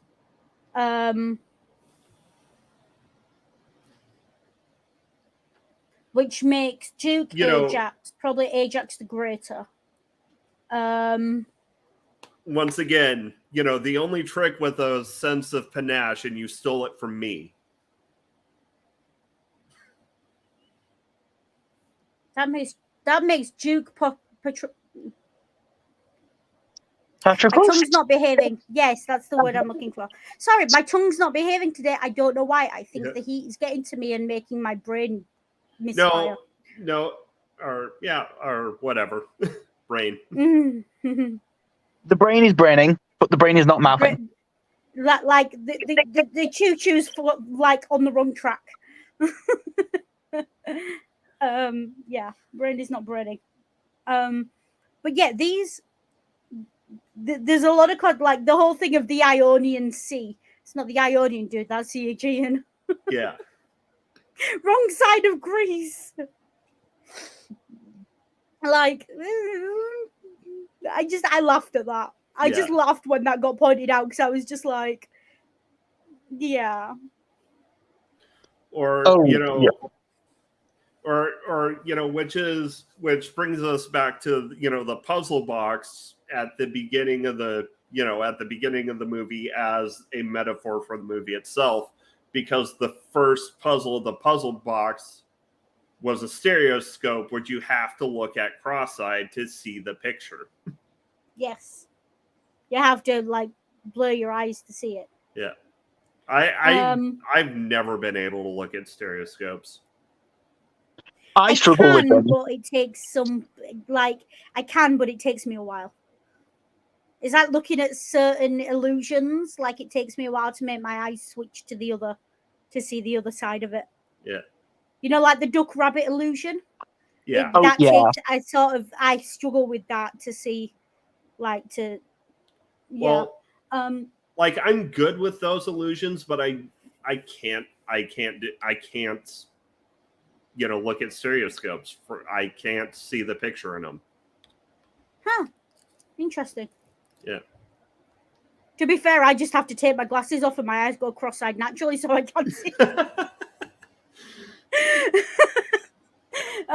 So that's a thing. But and then we get this whole it's really interesting because more than half of this movie is the denouement. Like more than half of this movie is filling in the gaps of the mystery. Yeah, in I think a very narratively interesting way, the way they shot it. Yes. It's shot. If anyone remembers, you might be too young to remember this, Chaos. There's a TV show on the BBC. They used to call it Hustle. It was about a group of con people, con women.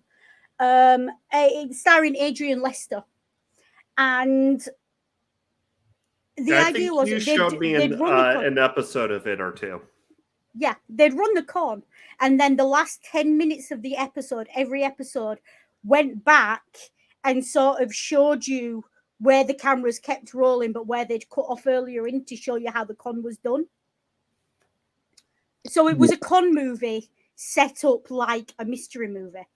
Yeah. Very much in the style of Ocean's 11, where you see it all happening, but you miss out key points. Then at the end, it goes back and shows you the key points to fill in the gap. Like, for instance, we see Helen actually talking, with whiskey and, showing us that she's, not the rich bitch persona that her sister faked. That she made with her sister. Yeah.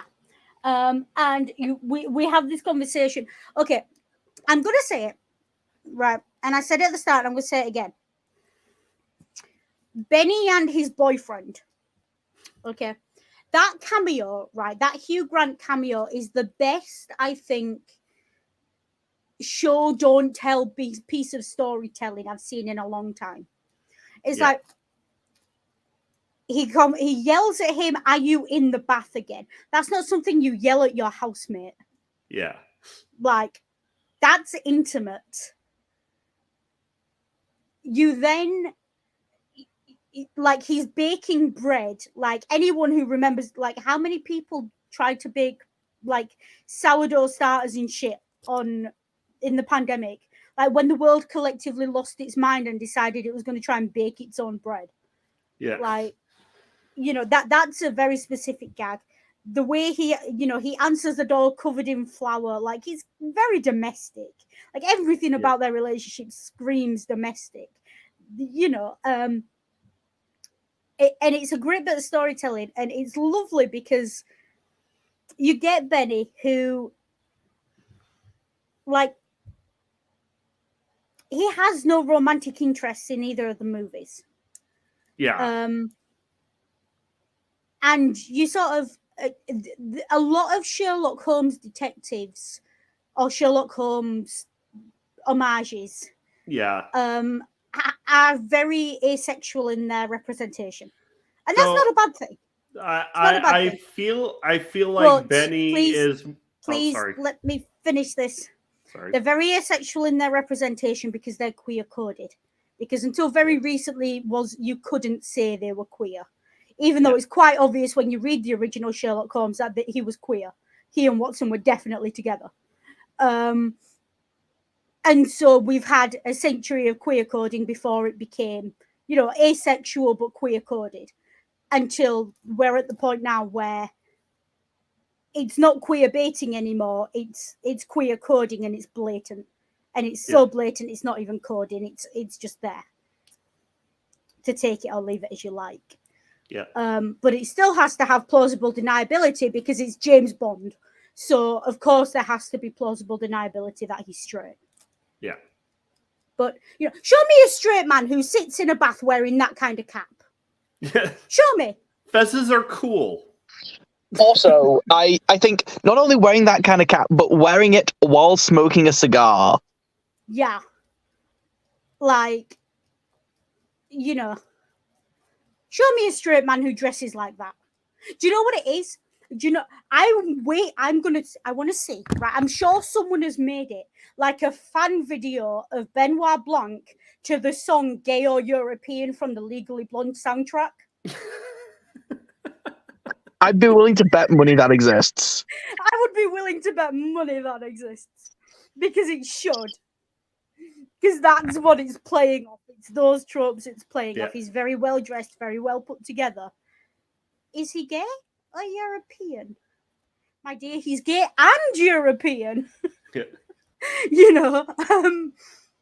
And I do like that we're at that point in media where we can poke fun at the stereotypes and use them as a shorthand for, he's gay. Yeah, he is gay, and we're using it as a shorthand, and it's all meant in good fun, and it's meant with love and affection because we don't have to queer code anymore, but it's fun because it makes the straights angry if we do it.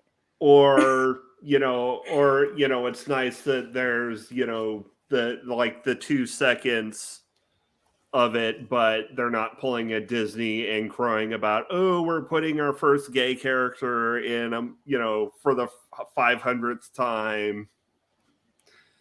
Disney's putting a gay character in a movie and it claims for the first time. Well, has Disney seen its back catalogue? Well, I'm talking about how, like, for the past 10 years, like, every, 2-second blink and you'll miss it reference, it's like Disney has crowed about how, it's putting its first gay X character.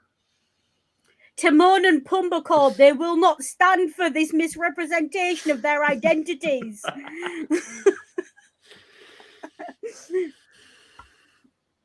But yeah, like, this is what I'm getting at. Like, we've gotten to the point now where we can use queer coding as an inside joke, and I love it. I'm here for it. Yeah. I've just had a quick glance at an article or two, and these articles seem to be saying something similar, which is that Hugh Grant and Daniel Craig have both acknowledged that their characters were supposed to be married in the film. Yeah. Yeah.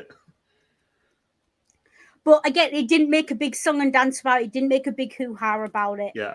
And it just showed them in domestic, not quite bliss because it's lockdown. Yeah. Yeah, like, domestic existing. Yeah. And I do love that for this movie and this franchise. And I think Daniel Craig is on record as saying as well that he didn't want to be typecast after Bond. I'm like, if you don't want to be typecast as a James Bond character, definitely play the Southern detective with a fruity note. Well, Like, definitely play the fruity also, Southern you know, detective. what, like, yeah, Daniel Craig famously said he didn't want to be typecast after Bond, and like the two roles that he took after after his stint as Bond ended was Joe Bang and Benny Blanc. Yeah, well, this is the thing that British actors do as well. Like, you notice this, and after I tell you this, you will not unsee it. Every British actor makes his money in a massive franchise and then just sits back and plays the fuckery, stupid comedy characters. It's like he sits back and he goes, you know what? I've made my money. I'm just going to have fun now. And those who don't like it, Yeah, I feel like It's a Daniel very- Radcliffe is the archetype of this, but a lot of Yeah, British Daniel actors do it. yeah, Hugh Dancy did it. Daniel Radcliffe did it. Hugh Grant's done it. The other Hugh's done it as well. I think Tim Curry's done it too. Yeah, Yeah, like, and it's a very common thing.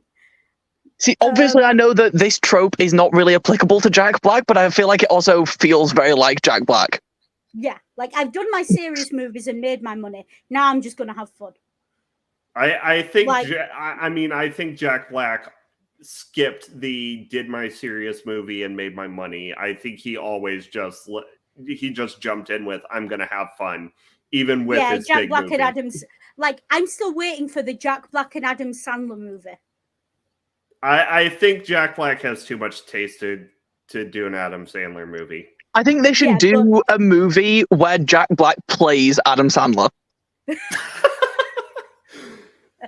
That reminds me, sometime we need to cover School of Rock. Yes, we do. We really do.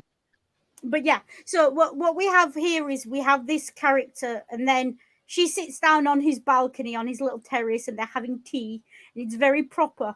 And then she tells him about the rich bitch. Yeah. What was it? Oh, the dog has eaten the caviar again.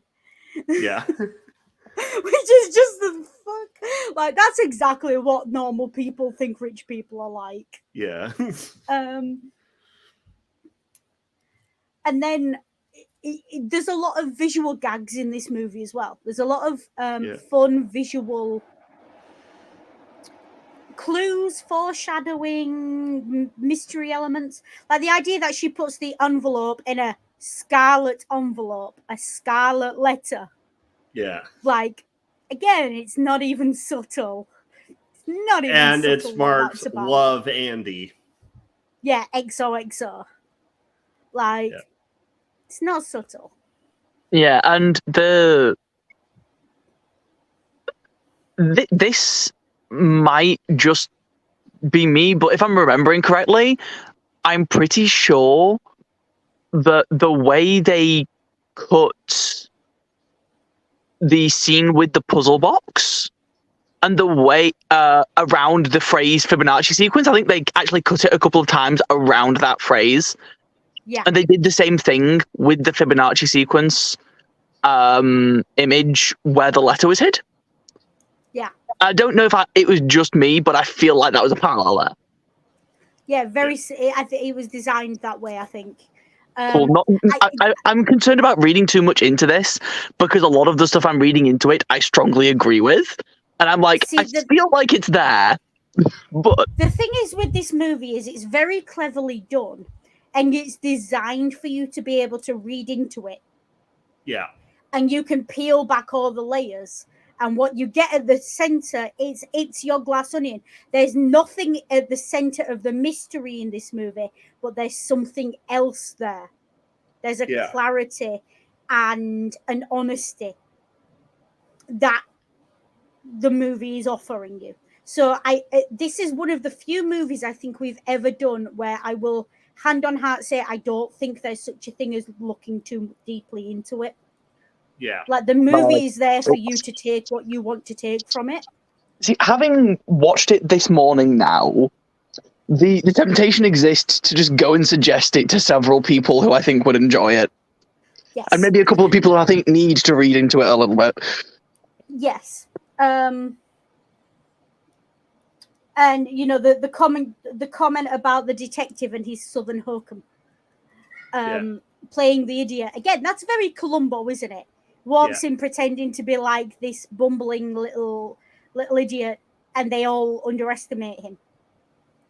And they shouldn't underestimate him, because that's like dangerous. Is that how you lose? Is underestimating, frankly, pretty much anybody. Yeah, never underestimate anybody. The clue notepad as well. I do love the idea of her writing it as a clue notepad. Yeah. Yes, and as well as that, I hate Clue. yes, the running gag of him being like, "Oh, I hate," insert all of the games that people probably associate as like mystery games. Yeah. But once again, Among Us is not a mystery game; it's a social game. Yeah, and Clue is not a mystery game; it's a logic puzzle. Yeah. And it doesn't require. Clue's a logic puzzle. It's not a detective puzzle, and there is a difference. Clue says, "Here's 5 things. Figure out the order of the colors." It doesn't say, "Look at the human beings and deal with human beings." And when we get our one actual mystery game, he solves it in an instant. See, actually, that feels like a really interesting point that you just made, Noodle. Among Us was too social for him to be good at it, and Clue isn't social enough for him to be good at it. Yeah. Like, he studies people. He doesn't study numbers or environments. He studies people, and he looks, he's happiest surrounded by people and in an environment where people are responding all the time. Like, it's the difference between someone who's good at maths and someone who's good at, the difference between sort of Rain Man and Columbo, if you like. I disagree. I wouldn't say he's happiest surrounded by people. I'd say he's happiest at the edge of a group of people observing them. Yeah. Yeah, okay, yeah, that's a fair... Yeah, that is how he spends the majority of the film, especially when he's smiling. Yeah. And there's this thing, he talks about Clue as being too stupid. Like, he doesn't like things that are stupid. And that's his Achilles heel. And again, it's the Greek, it's hubris, isn't it? It's his own hubris. Like, but the thing is, he knows his limitations and he accepts them. Like, he understands that he cannot grasp stupid things. Yeah, it's so stupid, it's brilliant. No, it's just stupid. Yeah. But like... Yeah, it's not so stupid it's brilliant. It's so stupid I didn't see it. Yeah, it's like, think about it, right? You are a world-famous detective.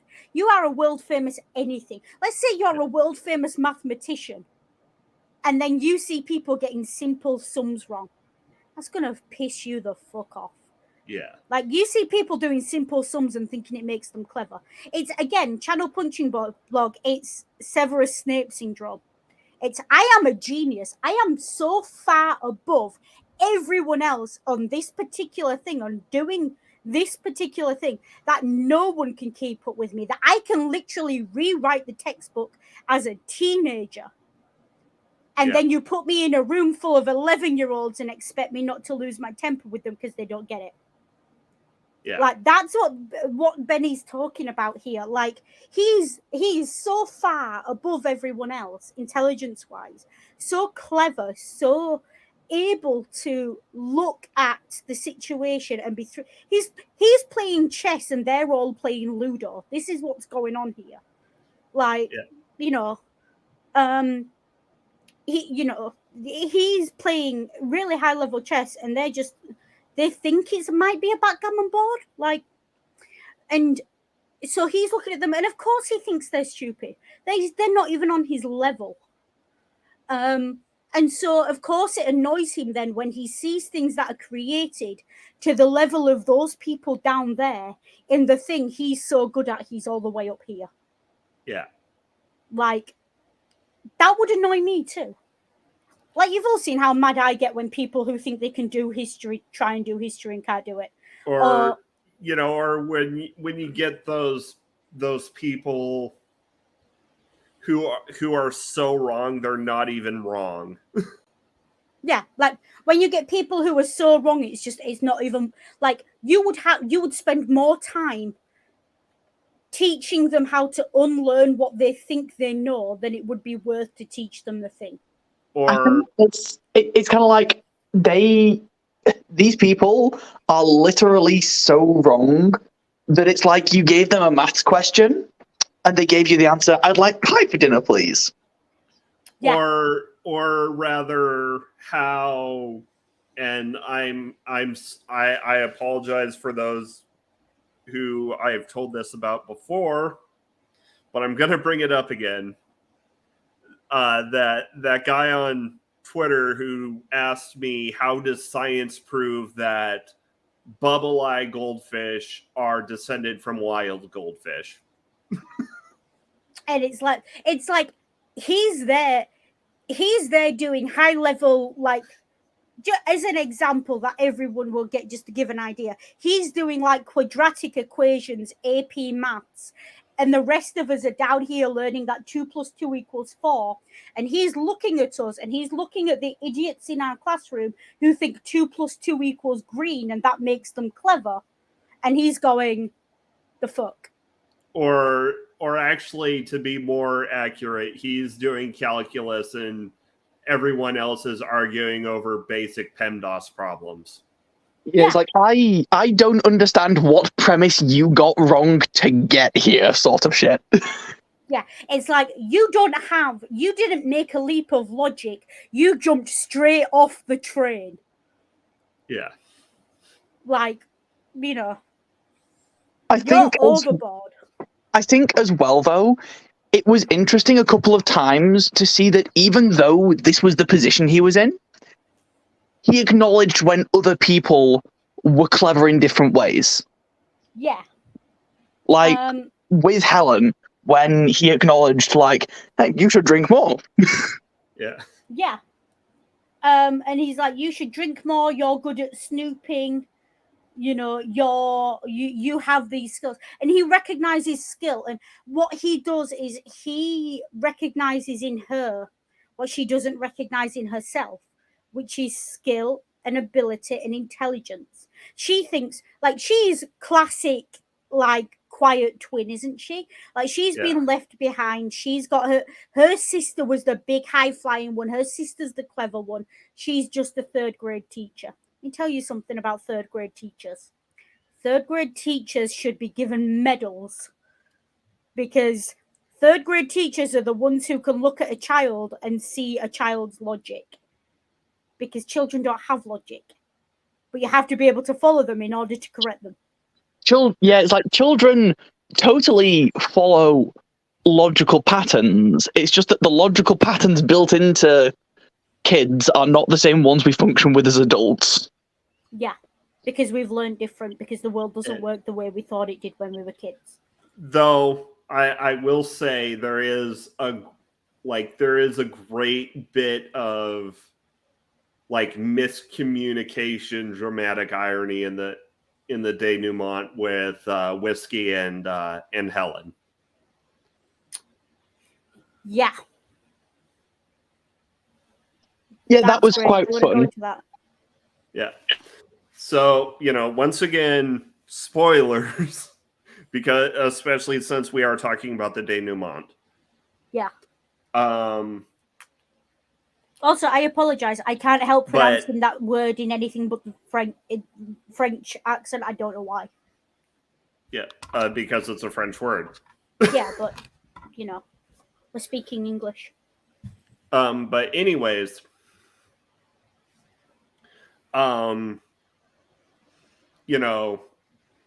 Alex Rogan dies.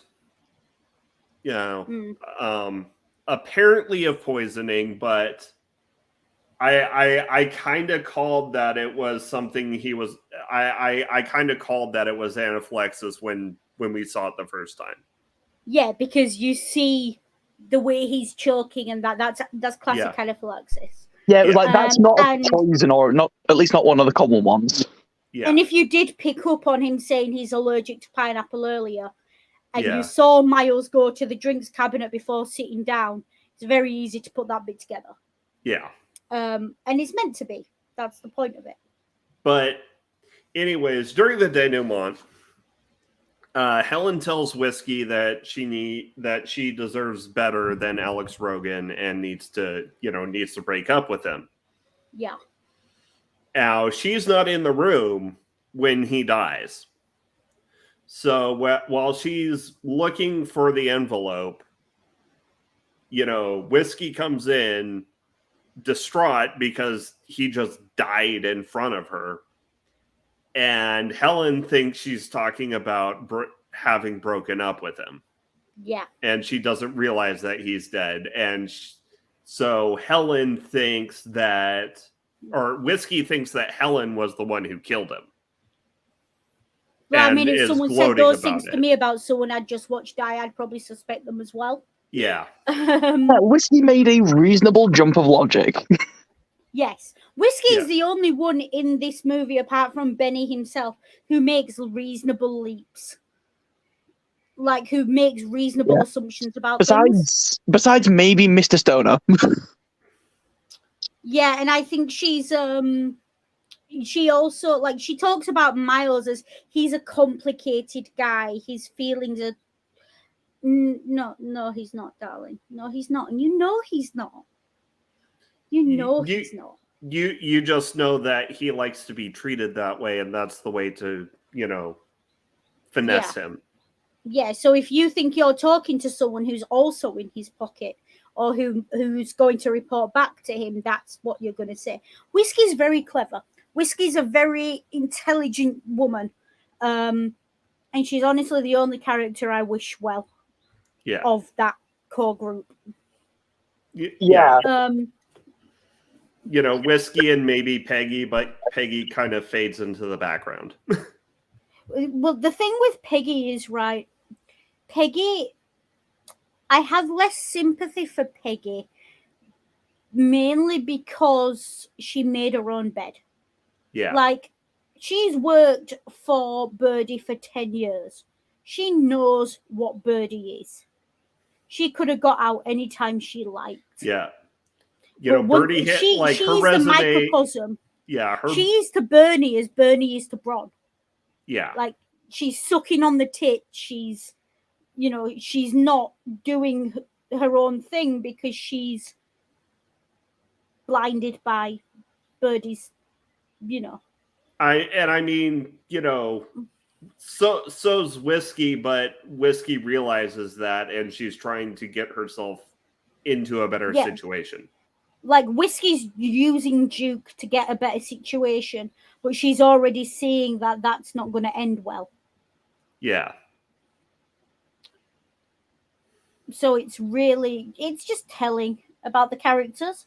Like, we have the Jared Leto had kombucha. Yeah. I do love, there is one discussion, like, I know we're talking about the denouement, and this is shown within that I want to discuss. I'm a politician. I don't send anything in an email that I don't want to see on the front of the Times. Yeah. Great fucking line. Classic line, especially post phone hacking, especially post Hillary Clinton, because that's a Hillary Clinton jibe. Yeah. That is definitely a jab at Hillary Clinton. Yeah. But her emails. Yeah. And again, this white, vaguely middle-class woman who pretends to be leftist because it wins her a voting block, but is actually like in the pockets of big business. But is essentially sending, but essentially is buying a giant hydrogen bomb to put in her state. Yeah, like, she's the Hillary Clinton archetype. That's who she's supposed to be. Which makes the next comment I'm going to make really fucking funny. Yeah. On her robe. There's a symbol on her robe. And if you didn't think Miles Braun was an idiot before this moment, you should afterwards. Because on her robe, fucking huge as well, it's like it's not a small one, it's fucking huge, is the Greek letter Omega, which is the conceptual opposite to the Alpha. Yeah. In both Christian and Greek understanding. I think, though, that something I noticed about it is that I might be misremembering, but I'm pretty sure that it looked kind of like an Omega, but it was closed at the bottom, which also kind of made it look like a sideways Alpha. It was closed at the bottom, yeah. So obviously it's designed to be an Omega. It is an Omega, clearly, but what he's clearly done is looked at it and miswritten Alpha. Because it's closed at the bottom and it's just wrong. Because he's an idiot. Because he's an idiot. And like, you don't have to be well versed in Greek to understand that. You just have to understand basic electrical terms, because ohm is the symbol for resistance in electronics. Yeah. Which resistance in electronics on the politician who offered no resistance to the plan to put explosive energy in the homes of all Americans. Yeah, actually, that again with the layers. That is another thing about this film, is that while it has many layers, you don't need much knowledge in any given area to understand it. You don't, and this is the point. Like, Miles Braun is an idiot. Anyone with general knowledge should be able to see through him. Like, that's the point. Like, he is not... Like, if you have general knowledge of the English language, if you have general knowledge of music, if you have general knowledge of architecture, you have general knowledge of Greek or classical history or classical myth or anything, just the kind of shit that you'd expect to be a question on Who Wants to Be a Millionaire or The Weakest Link, you're going to see through him. But, you know, he's able to pass by because he's so good at bullshitting his army of suck-ups. Let's be clear. He passes by because he's a white man. He's a white, cis, straight guy. Yes. That's why people think he's clever. People think he's clever for the same reason people think Ted Bundy was clever. Yeah, he's white. Or, you know, people think he's clever for the same reason they think, you know, the person he's a caricature of is clever. You know, Mr. I lost $4 billion on the bird site. I don't think that there's even a way we could theoretically get this data, but I kind of wonder if you looked at like the kind of types of people, so to speak, who watched this film, I wonder what proportion of the tech bros compared to the rest of the population thought that it was a dumb film. I'd be willing to bet it's higher than average. Yeah, because a lot of the tech bros will have looked at it and been offended. Yeah. And like even the Serena Williams gag. Oh, that was a beautiful, like, that was the best gag I've seen in film in a long time. There's a brilliant gag. You know, they think they're having a private conversation and then the fucking screen comes to life. Well, yeah. So, like, here I thought it was like a pre-recorded, like, program thing. You know, but no, it was like, hey, are you gonna do something, or because I'm being paid by the hour? Yeah, like, of course, Mr. Flash Prick, multi-billionaire, is not going to have a pre-recording of Serena Williams. Of course, he's going to have the real deal. Well, yeah, the real deal is that reading a book, waiting for someone to want something. Yeah. But like, she definitely gives me like vibes, like the computer from Red Dwarf. I got that kind of vibe. Yeah, like she's there constantly, just waiting to be turned on. Yeah, it's like, you know, at first I, you know, you think, oh, it's like some kind of AI deep fake of Serena Williams, but no, he's an idiot. he's just paying Serena Williams out the ass to just sit there. Yeah, not only is he paying Serena Williams, he's found an amount of money for which Serena Williams will just sit there. Yeah. And like Serena Williams is known for a lot of things, but sitting around doing nothing is not one of them. It really is not. Like, we're talking about the woman who's won Wimbledon a lot. Yeah. We're talking about a woman who is politically active, socially active. Like, she has opinions and she's not afraid to voice them. So, props, major props to Glass Onion for outdoing a Hugh Grant cameo with a cameo with a black woman, a cameo of a black woman. Yeah. And like, I don't know a lot about Hugh Grant, but he doesn't strike me as the kind of guy who would be offended to be outdone by Serena Williams. Yeah. He certainly doesn't. I think if someone said that to him, he'd probably be like, too right, she got more screen time. And it's also like, we have that, and then we have the fax machine. I want to talk about the fax machine. Because look, everyone knows these tech giants, they're famous for it. Zuckerberg, the Apple dude who died. Steve Jobs. Steve Jobs. They're famous for it. They don't let their kids have technology. They don't own the technology that they made because they don't trust it. Yeah, right? Everyone knows. Like people who love technology have got the latest iPhone. People who love people who understand technology are sat with a printer from 1997 and a loaded gun in case it makes a funny noise. And the loaded gun is, and the loaded gun is a black powder flintlock. Yeah. I nearly went into cybersecurity instead of philosophy. And as a result, I have very strong opinions. But it's really funny because I feel like there are two types of people who work in tech. Yeah. Those who work purely with software, who are like, yeah, I'll put an Alexa in my house. And those who work with any level of hardware, who are like, if someone has an Alexa in their house, I might just unplug it while I'm there. Yeah. Like, software and hardware are two very different philosophical approaches. Like, hardware is dangerous.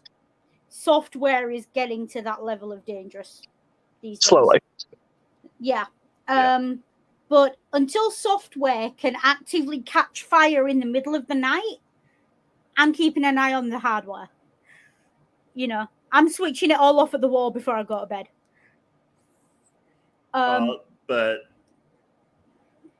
idea that the fax came from Lionel, because Lionel's the only other one of them who owns a fax machine, because he's used to Bron faxing him at stupid times of the night.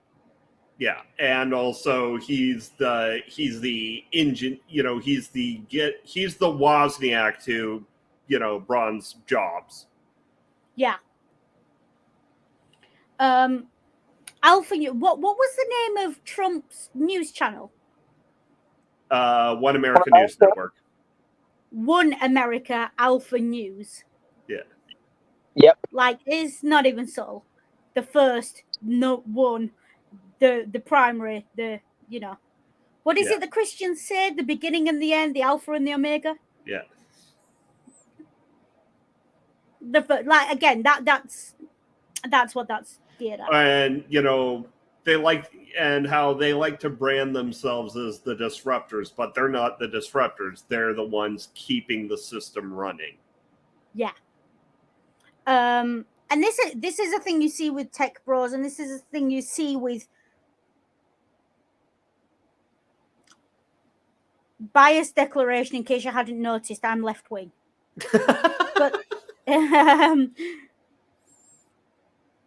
this is how Tories think. Tories think, oh, we're disrupting it, we're doing something. No, it's how UKIPers think.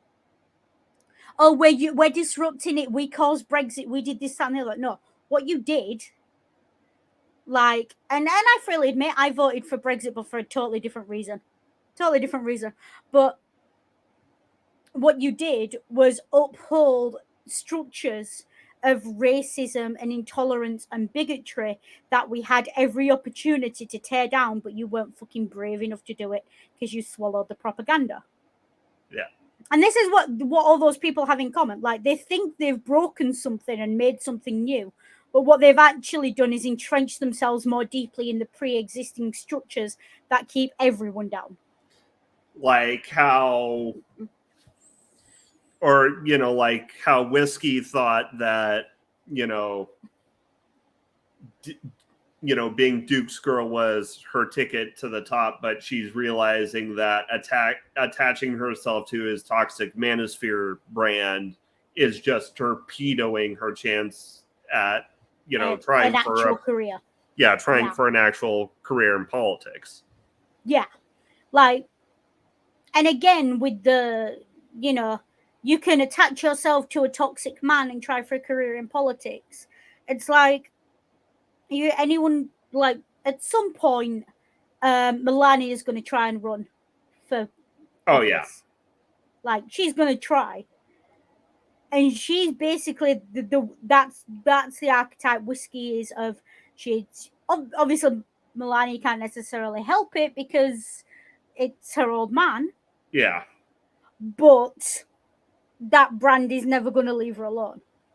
It's the Hillary Clinton effect again, isn't it? It's of, you were attached to a toxic man, someone who, let's be clear here, sexually assaulted an intern, because there's no way an intern can say no to the president.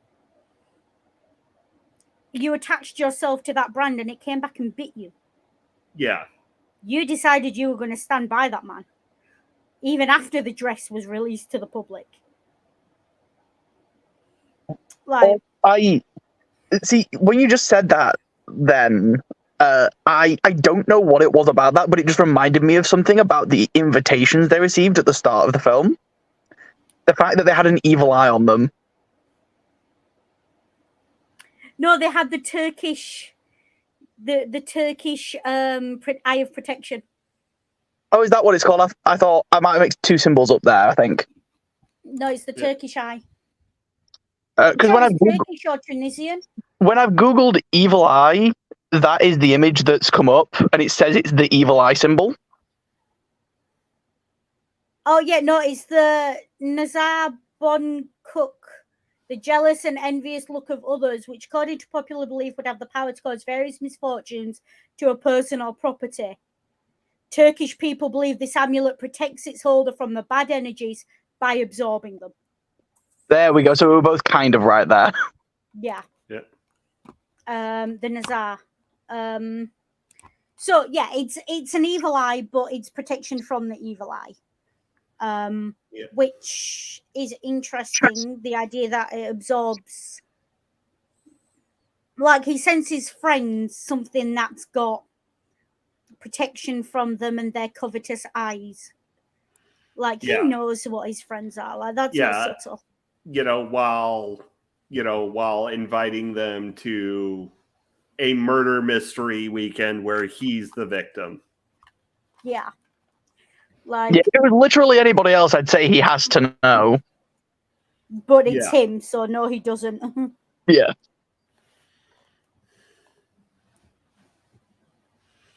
It, like, once again, like, he thinks it's clever, but he's an idiot. Yeah. It's like, and we've all seen it. We've all seen those guys who think they're clever and then they say something and you're just like, you are, like, do you know what it is? It's that old saying about, don't try and play chess with a pigeon. He's the pigeon. Yeah. He is a pigeon playing chess. Yeah.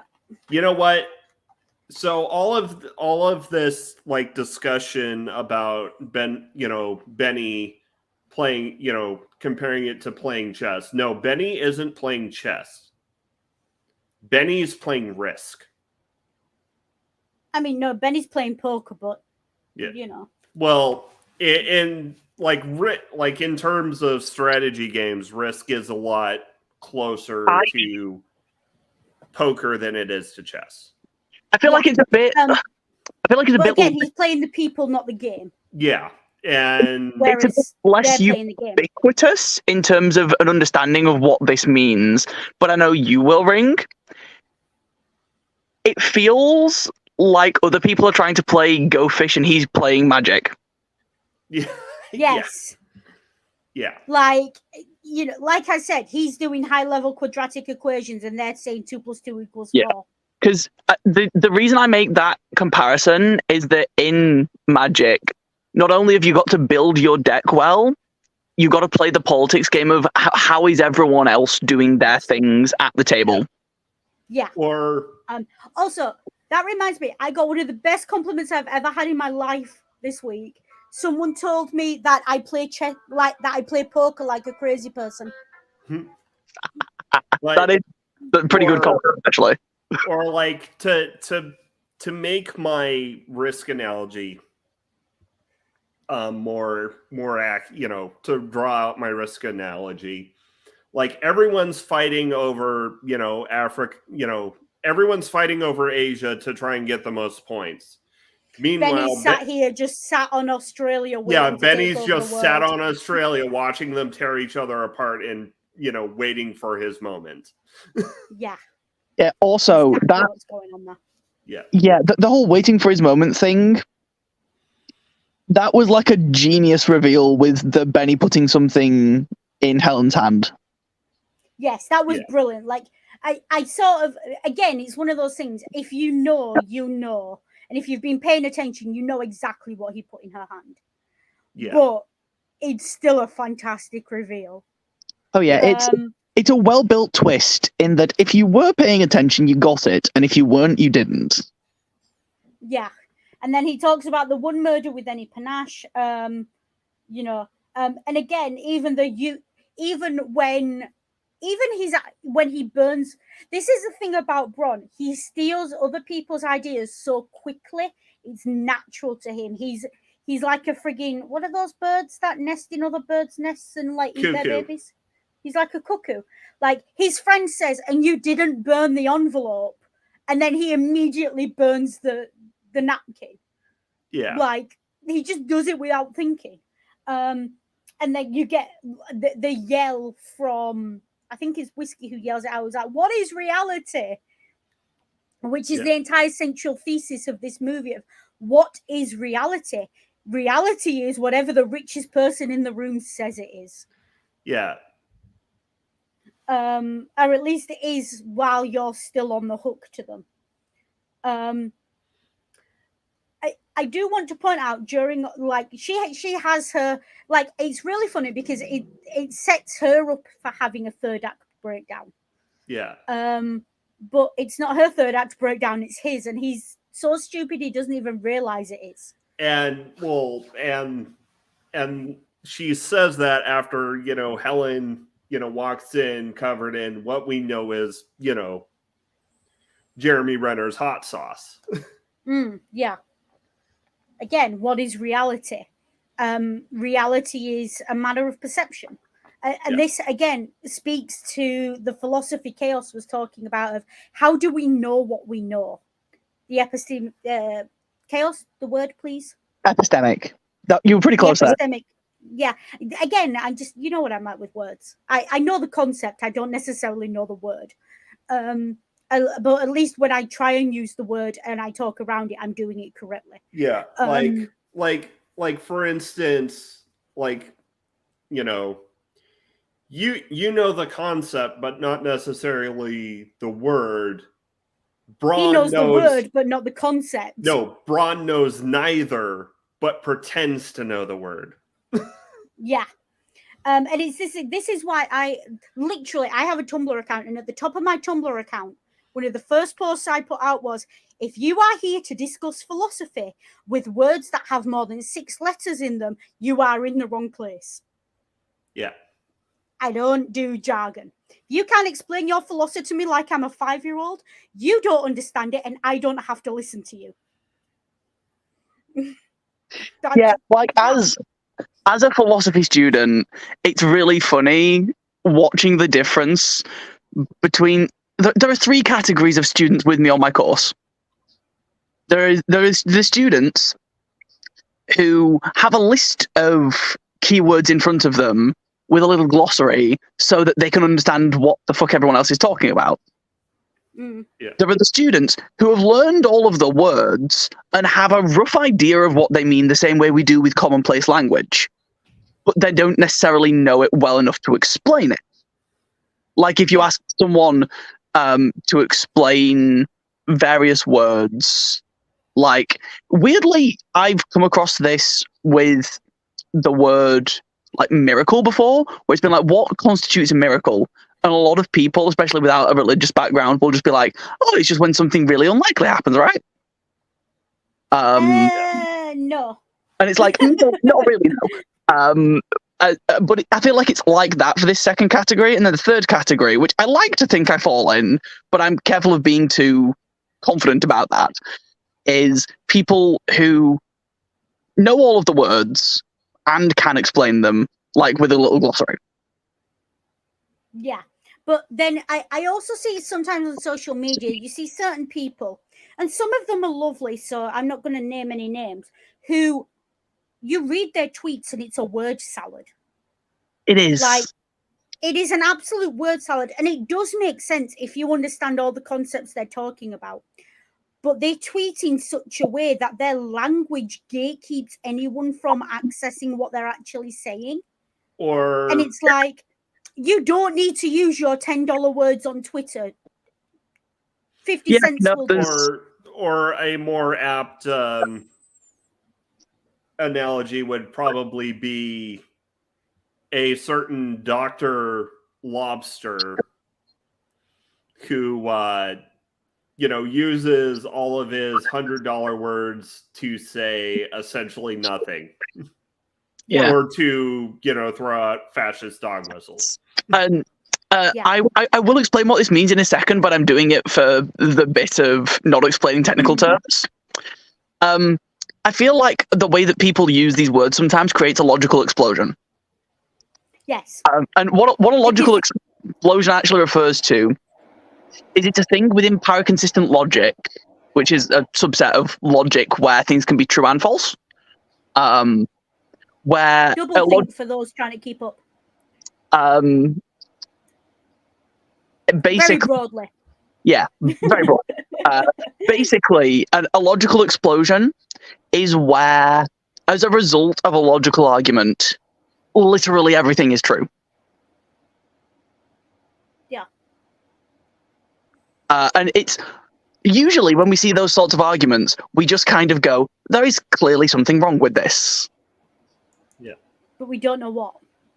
Yeah, where it's like, if you say 1 + 1 = 1 or 1 + 1 = 3, all of a sudden I can make an argument that I'm the Pope. Yeah. It's like... And while I'm certain that we can very well draw this out to double the runtime because this is a good discussion, and that tends to be the hallmark of a good discussion. We've already hit the runtime, and I need to save spoons for another stream tonight. Yeah, I have some final comments I do want to make. Okay. When she's having her quote unquote breakdown, she looks around at all of them, and I'm just gonna. She looks around and she says, "Nobody's stepping up." I literally just wrote the word. I literally just wrote, "Nobody's stepping up." : sweetie, they're white. Yeah. Yes, I did. This film does.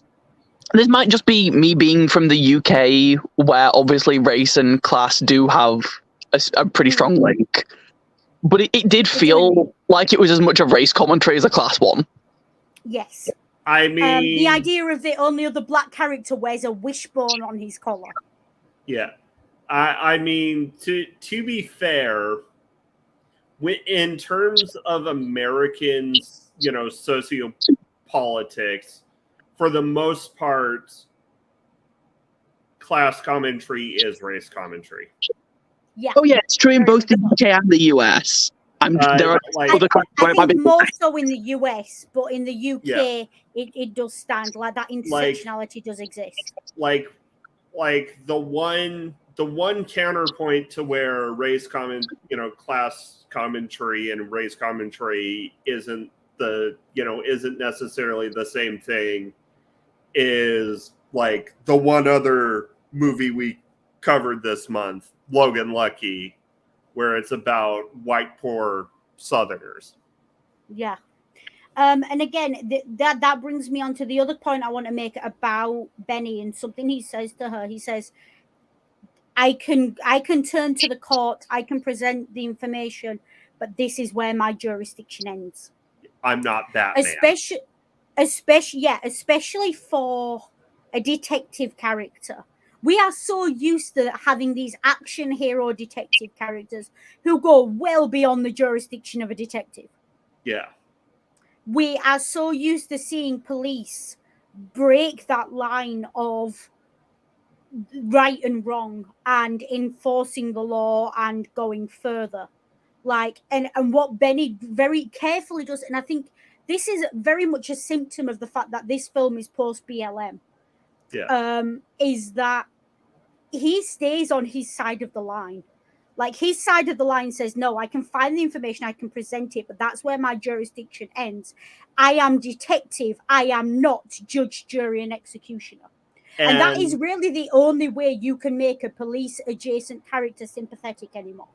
And I mean, Knives Out did say something similar, but Glass Onion did say it more blatantly. And this is one point where I'll say that where the commentary is better in Glass Onion than it was in Knives Out. Yeah. And again, this is, it's Columbo always had the police present at the denouement because they took over. Sherlock Holmes, again, never like the point of a detective. The detective is the good cop. The detective stops and doesn't cross that line, because if the detective crosses that line, they stop being a detective and they become a vigilante. And once again, I'm not Batman. Yeah, there's a reason that very specifically says, I am not Batman. Yeah. And that's, again, it's a really interesting thing to have him say, especially in 2021. Yeah. And he's not Batman in a lot of ways. He's not, okay, he lives in a very nice Manhattan apartment. He's rich. He's got money. He's being read about in high class magazines. He's got money. But he's still not Batman. To borrow a description from Knives Out, he is the last gentleman sleuth. Yes, he's a gentleman. And he's very much a gentleman and a scholar, but he's a gentleman and a gentleman. He's kind. He has a kindness about him that a lot of, that's what all these other rich people in this movie don't have, is kindness and empathy. And he cares about the people in the cases we see in Knives Out, he cares about the help. In this, he cares about the girl who just wants justice for her sister. Yeah. He knows what the lines are, and he has his own code. His code is not necessarily the law, which we especially see in Knives Out. His code is not necessarily doing what the law requires of him, but he does have a very strong ethical code. And he's one of those people, there's a quote from Doctor Who of, the people with rules are the people who are dangerous. Good men don't need rules. Yeah. Yes. And he's one of those people. Not the day so many. Yeah. He tries so hard to be a good man, but he has his own rules, and he has enough of his own rules, and he's willing to break the law just enough, or just put things in motion to make things go the way he wants to, that you realize he's not lawful neutral. At best, he's not even lawful good. Probably chaotic good. Probably true neutral, leaning towards the chaotic good square is where I'd put him. I'd maybe put him at the intersection between neutral good, chaotic neutral, and true neutral. Yeah, I think that's roughly where I put him as well. Yeah. And this is the thing with the character of, you know, where his lines are, and not necessarily where other people's lines are, but at least he has lines. Yeah. Like those people who were backing Braun until his shit blew up in his face, literally, they don't have lines. They don't have rules. They don't have ethics and morals and standards. They just have greed. Whereas he has, and this is why we like him as a character. This is why we like all detective characters, because there's something about them that speaks to our sense of justice. Like, you can't have a detective character who doesn't speak to justice. Not necessarily law, but justice. And he has to speak to the audience on a level of, even if the law is not involved, he has to be seen to do justice. I think he appeals for the same reason that a lot of the Mandalorian appeals. This is the way. I wouldn't know. Valid. Yeah, Mandalorians have a whole thing about honor, basically. Yeah. Yeah, and again, a lot of this is, and I know enough people from the South of America to know that when they're not racist pricks, they do have this very traditional sense of honor. Like there is this mentality once you go south of Mason-Dixon in America that there's a certain level of honor, a certain level of chivalry, a certain set of behaviors that are just ingrained. Yeah. Where black, white doesn't matter. Like they have this, you know, if you walk into a southern house, they will offer to feed you. So they will, you know, ask how your mother is. Those sort of things. So okay. So to explain the analogy in a way that Noodle will get it. Okay. As Benny is to the Hercule Poirot archetype. Yes. Din Djarin or the Mandalorian is to the stranger who comes to town archetype. You know, the stranger who comes to town and fixes everything. Didn't we do the good, the bad, and the ugly a few months ago? Yeah. You know, he is the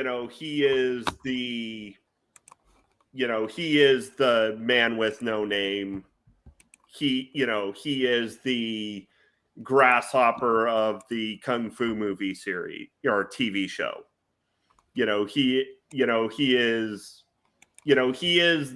like the Mandalorian is a stranger comes to town and fixes problems. He may have his own agenda. He may have just, happened by, but he shows up and fixes things. Yeah. That is classic Western, classic American Hollywood. And again, the detective, especially the sort of this in the style of Sherlock Holmes, like he uses the same tactics as Sherlock Holmes. It's all, it's elementary, dear Watson. Yeah. It's very simple the way he puts things together, and it's very obvious to the audience. But his core character is very American. Like he's the stranger who comes to town. There's a little bit of Western in there. There's a little bit of, if someone said to me Benoit Blanc has a history of serving in the US Armed Forces, I wouldn't argue with that. I would say quite possibly. But he's not a boot. He's one of those guys. He's like Ewing. He left and then never looked back. And given his age, no, he's a bit young for Vietnam. But and he's that he clearly comes from working class stock. Like, you don't come from rich stock and have an accent like that. I don't care who you are. Mummy and Daddy would have put you through elocution lessons first. Yeah. But this is the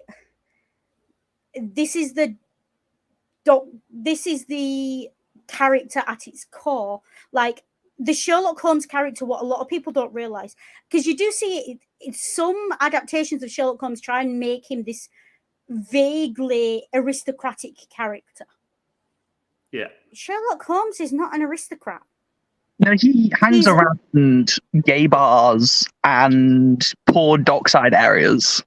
Yeah, and he takes cocaine for fun, and he's not an aristocrat. He lives, he has to share rent with another man. Like an aristocrat wouldn't be able to turn, the Baker Street orphans into into a spy network for him. Yeah, he's not a gentleman. He's not a gentleman, but he is a gentleman. But he's a gentleman in a conceptual way that doesn't require him to have blue blood. Yeah, and that's what this character is very much based on. He's got like a gentleman mindset without having grown up in a gentleman environment. Also, I'm sorry, I need to rant. I need to do an off-topic rant because I accidentally set myself up for one, and I need to vent it. Go for it. So for the people who didn't like the episode of the latest season of The Mandalorian with Jack Black and Lizzo having being the heads of the planet, don't understand what The Mandalorian is on a conceptual level. And this kind of ties into the whole Glass Onion, Yeah, if you think Glass Onion is stupid, you don't understand it. Yeah, because sorry, let you rant. Yeah, because the plot contrivances that seemed stupid in that episode of The Mandalorian are because that's what The Mandalorian is. It's with all the multi episode arc, an episode of The Mandalorian with the exceptions of the opening of the season and the closing of the season, they are a stranger comes to town and fixes problems. So that's why they needed him, that's why they needed that plot with the droids, because they needed a problem for the Mandalorian to show up and fix. That's what the show is. Do you know what you've just made me realize? What? The stranger comes to town and fixes problems. It's Samurai Jack. Yeah. Yeah, it's something I would add to that little rant ring, is that the people who do understand that that's what The Mandalorian is, but therefore hate The Mandalorian as part of Star Wars lore, and say, oh, but what would Mark Hamill and Carrie Fisher and so on think, have clearly never been that deep into Star Wars shit, because they make fun of themselves all the fucking time. Oh, yeah, it's like the people who complain that Star Trek's too woke. It's like, were you paying attention? But no, it's Samurai Jack, isn't it? It's the stranger with his own honor code, not necessarily the law, but an honor code, and a set of skills, comes to town, fixes the problem, and moves on. Yeah. Yep. It's Samurai Jack. It is. But again, I still maintain that Benoit Blanc, and you see it more in Knives Out, so we really do need to do Knives Out at some point. Yeah. His code is not the law. Yeah. His code is truth and justice. I'm very much going to say that July is going to be a catch-up month, so we are going to cover Knives Out in July sometime. We'll do July. Knives Out. We've got Lysistrata to do. We've got. We're obviously going to open up with Independence Day because 4th of July. So we've already got it pretty much mapped out. You're going to make me patriotic for a country that I don't even live in. Because that speech in which that president, who is clearly based off Kennedy, that speech makes me cry, and I'm not even American. Yeah. So yeah, we will not go quietly into the night. Yeah. I'm looking forward to that. But I Yeah. think we're kind of getting to the point of wrapping up on this. The one thing I want to say about this is as good as any Columbo. This is as good as the best Columbo. Like, this is as good as any sort of Agatha Christie. Like, this franchise, I really hope there's going to be more of it, because this franchise really does have the makings of a classic, because it doesn't make the mistake. Like, a lot of Sherlock Holmes adaptations make the mistake of not anchoring themselves in the time they're based in. Yeah. These movies very much anchor themselves in the time they're based in. Like, those jokes about the pandemic are already out of date, but they're funny because they're based in the time they're in. Like Glass Onion, and I mean, hopefully Mitchell's versus the Machines as well are going to be study pieces for COVID era media. They should be. 100%.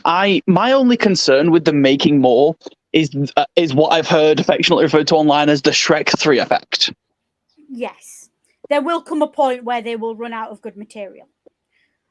But I think it depends on how they do it and how often they make a new one. Yeah. Because if they start churning them out every year, the quality is going to go down. But, if they're doing them every 3 or 4 years, likely we're going to have, it's going to be better, and it's going to maintain that level of quality. Let's hope that they wait to make the next one. Let's hope they're waiting to make the next one until this strike resolves. I mean, to keep in with the theme of the franchise, the next one should be based in the center of the strike, solving a crime that implicates both the unions and the companies, and is resolved in the favor of the unions. Yeah. Like, a studio exec drops dead or something, and everyone's implicated. And it turns out it's another rival studio exec who did it, and the unions are actually in the right all along. Like, that would be perfect for this franchise. Yeah. Oh yeah. I think the other thing that I could see being interesting is I don't actually know when Knives Out is set, so I can't comment on how long ago the last one was in terms of setting. But if this one was based in 2020, waiting a while and having the next one be based in 2030 or thereabouts could be interesting, because I feel like a lot of new cultural material will have accrued by then. Knives Out was Knives Out was I think it was 2017. Knives Out came out 2017, but it's just vaguely, it doesn't really have as much of a in the moment setting as Glass Onion does. I mean, it does, because there's only so far back in time you can go and still realistically have a 19-year-old right-wing Nazi troll on Twitter who stands to inherit from Granddaddy's fortune. Well, opposite a person who is going to university for gender stud, for an SJW degree. Yeah, and there's conversations 2015 onwards. Yeah, and there is discussion in Knives Out about the wall and about immigration and stuff. So it's very much, again, it's of its time, and that's the best. Columbo. I keep going back to Columbo because Columbo's my favorite, but Columbo exists within his time. His car's a classic for his time. He doesn't own a cell phone. He's the episodes are set in the time they are made, and therefore they are accurate. And actually, fun fact, the first depiction of a proto cell phone on film was in an episode of Columbo, where it was one of the murder MacGuffins. Wasn't that in the Rosebud episode? I can't name it for certain because I picked it up from an OSP video to talking about communication in media. I think that's from How to Dial a Murder, where it might be. Yeah. It might be How to Dial a Murder. It would be thematically appropriate if it was. Yeah. But yeah, the point is, like, these movies, I'm waiting for the next big cultural thing to happen, and that's what the next movie should be, kind of set in the middle of. Because what I think these movies are going to be really good for in future is as historical documents of what life was like during the periods they're based in. So, under the Trump presidency, what was it like to have a Nazi troll teenager? What was it like to be a gender studies major? In Glass Onion, what's it like to live in a world where Elon Musk has bought Twitter? What's it like to, So that's once again, that's like kind of almost prescient. Yeah, but what's it like to live in a world where all these different people have different opinions on whether you should wear a mask to protect yourself from the deadly virus? Yeah. And who are the kinds of people who are wearing masks and who are not? And all these other things. Like, it's really funny. Duke in the movie is so careful. Like, Duke, don't dance with pineapple. Has he got pineapple in it? Fucker's not wearing a mask. Like, he clearly values his life, but not that much. Yeah. Like, which is really typical, I think, of the type of person he's based on. Where it's like, if I have an allergy, I will ask at every place, do you have this thing in it? But if you tell me that some virus is going to get me, I'm stronger than that. Yeah. And, and carries a big fuck off pistol everywhere he goes. Like, even in the pool. And, like, fires it off for no good reason. In a move that is incredibly phallic, by the way. Yeah. That is obviously showing off, look at me and my big dick, look how many shots I can get off. Yeah. Like, that's, Like, if he hadn't been poisoned by the pineapple, he would have shot his junk off at some point. Yeah, like, you fully expect that he would have shot his junk off at some point. Yeah. I'm surprised that level of video. Yeah. It's like, don't go giving Andrew Tate ideas.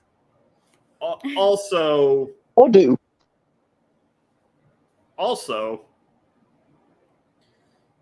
like, another weird trend in the Knives Out franchise is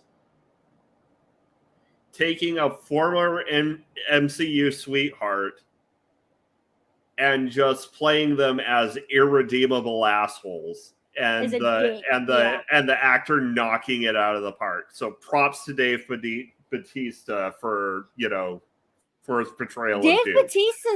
Dave Bautista's really coming good as a serious actor, isn't he? Like, he starts out in wrestling, then he makes the move to Guardians of the Galaxy. Yeah, MCU. But he seems to be coming good as a serious actor, and power to him. I wish him all the best. He seems lovely. And it's interesting, the roles he plays are very different to who he seems to be as a person in interviews. Yeah. So that should be fun. But that is like one of the big props we got to give to the Knives Out franchise as a whole. Is it gives its cast an opportunity to show their range. Very much so. Yeah, I just had a bit of a thought in that, in certain ways, Glass Onion feels very similar to Mamma Mia. Go on. Other than the fact that it's based on a Greek island. So obviously the setting, but I'm also thinking in terms of casting, it feels like in both cases, they got some brilliant actors who are really well known for their things. kind of threw them together on a set with a person who had an idea and were like, go nuts. Yeah. Yeah. Very much so. And let actors have fun because it clearly shows on screen. And I'll probably bring this up more in July. Like as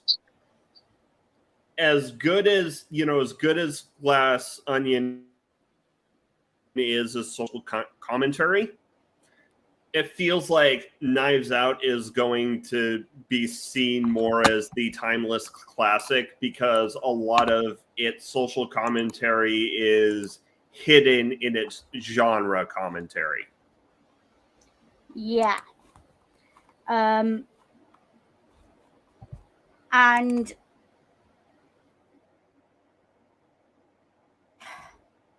its social commentary is really like this is the thing. Like, you can sit and you can talk about how this movie is a great mystery, and we've definitely done that.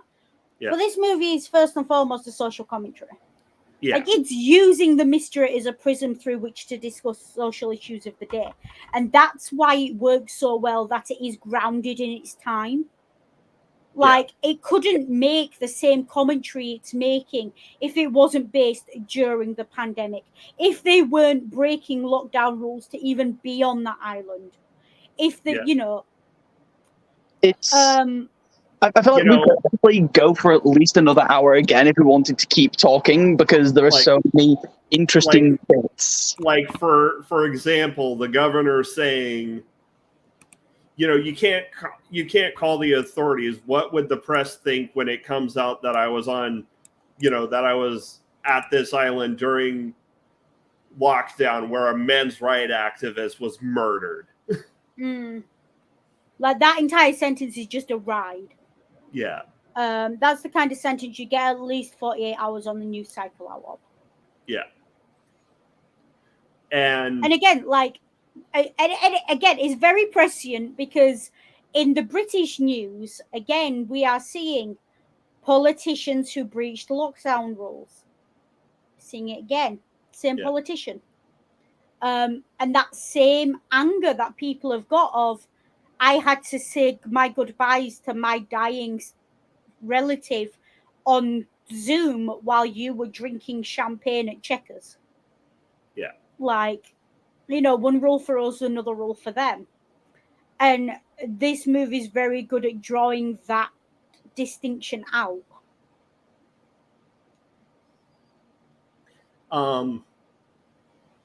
But overall, my final thought will be like the people who think that Glass Onion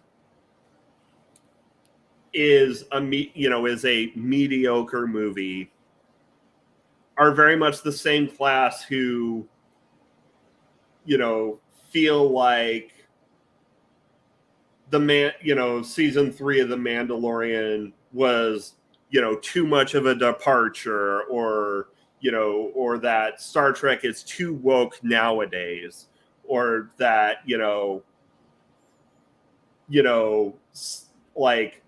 or that The Mandalorian as a season is too much of a departure from pure Star Wars. Do you know who those people are?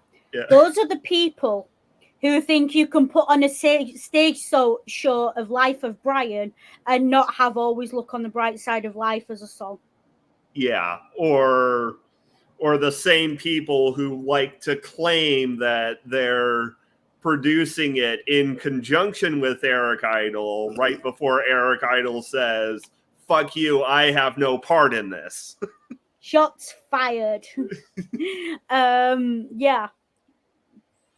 Basically, the people, like the people who think that Glass Onion is just a mediocre film are the kind of people we like to that Media Musings is for, but that Media Musings will never reach, because it is for the people who don't critically approach their media. Yeah. It's for the people who look for people who think these kind of things are mediocre are the same kind of people who they look for their own narrative within a story rather than trying to figure out what the story is trying to tell them. And you could twist anything to suit your narrative, but sometimes it does take a lot of mental yoga. and Make sure sorry, you stretch first. Sorry. sorry, but so I'm gonna shake up the ending order real quick because your point leads too perfectly into my tagline. So I'm gonna say my tagline. I'm gonna let Chaos have their, final thoughts, and then we're gonna move into Shilling and your taglines. Mm-hmm. Because the purpose of a storyteller is not to tell you how to think, but to give you questions to think on. Too often, people forget that. Yeah, exactly. Yes. Final thoughts, Chaos? Yeah, the one thing that we mentioned very briefly before the show, but that we haven't really touched on, is this film's use of Chekhov's gun is brilliant. Bang, bang, bang, bang. feel like the last kind of section of the film can be described as the first part was setting up 12 Chekhov's guns in a line and then threading a pole through them, and then it was using a mechanism to very carefully pull all 12 at once. Basically, it's more like Chekhov's hand grenade. No, Yeah. Basically, this movie is range day at Chekhov's armory. Yeah. So for me, I have two final thoughts on this movie. We haven't even talked about Mona Lisa. Yeah. Throughout this stream. Now, and again, this is, and it's another one of those things. If you know about the Mona Lisa, you know that the mystery of the Mona Lisa is a very simple answer. It's like the mystery of the ninth. It's like Google it for 3 seconds, you will find the answer. People they like a mystery. Yeah. I want to talk about this movie for me. Yeah. It plays into the cultural expectations of media, and then it points out how ridiculous some of those expectations are. Like, what I love about this movie is every Chekhov's gun gets fired. Yeah. Every single one. This is not Game of Thrones finale where everyone is shocked and appalled because the writers clearly thought that they had to deliver that instead of an actual well thought out finale. This film is designed to keep you going along with it. Is designed to keep you engaged, not by shocking you or surprising you or giving you these random red herrings, but by keeping you engaged in the plot and keeping you thinking. And it's telling you to think. This movie looks straight down the camera and tells you it's not about the mystery. Yeah. Miles Bron is an idiot. The truth, it's about the truth, and it's about justice. And that's that's an important thing. This movie does what the Hannibal movie did. Silence of the Lambs did. It took its main character, looked dead at the camera, and said, "This movie is not about what you think it's about. Pay attention." Yeah. And I love that. Now, and too many people haven't. Yeah, and a lot of people didn't, and that became very obvious very quickly. The other thing, my favorite line in this movie, by a country mile. It's a dangerous thing to mistake speaking without thought with speaking the truth. We've all done it. We've all been that young, mouthy teenager who thought they were speaking truth to power, but we're actually just being a bit of a dick and being a bit edgy. We've all been there. We've all done it. We've all hopefully grown out of it, or we're in the process of growing out of it. Yeah. But that's a very important line for me, because that, to me, that's the truth this movie is presenting to you. This movie is saying, don't mistake popularity. Don't mistake clout chasing. Don't mistake social media gaffes. Don't mistake wankers like Joe Rogan and Tucker Carlson and all these others for Just because people are yelling at them about what they're saying doesn't mean they're speaking the truth. And we are in a point culturally where people think that if you are attacked for what you think, you must be in the right. No. And there is a difference between speaking the truth and speaking without thought. Sometimes you're just Gina Carino dropping racial slurs on Twitter. Yeah. And to tie Glass Onion into The Mandalorian another time. Yeah. But, speaking without thought is not the same as speaking the truth. And it is important to differentiate those two things. Yeah. And that for me is the lesson of this movie. You can talk about this movie and say, oh, it's just a bad mystery. I guessed it after half an hour. Yeah, you were supposed to. Yeah. But pay attention to the truth it's telling you. Because there's a difference between fact and truth. It's a bunch of clear layers around, like, just to show you how stupid the layers are. Yeah, and it's showing you your own world. It's showing you Elon Musk and like Teen Vogue magazine and all these other things, and it's showing you, look at it, peel back the layers, and there's nothing there. Yeah. Pay attention to the world around you. There's nothing there. Peel back the layers on Elon Musk. Peel back the layers on Zuckerberg, and it's telling you, pay attention. And the number of people who miss that, it's the same people who think, Hannibal Lecter looked down the camera and said, Buffalo Bill is not transsexual. And yet how many people, like, I have opinions. So I had opinions when we watched that. Benoit Blanc looked down the camera and said, this is not about the mystery. This is about the answers behind it. And think about what you're saying. This does remind me that I need to put together a response to Ben Shapiro's idiotic review of Dune Part 1. Oof.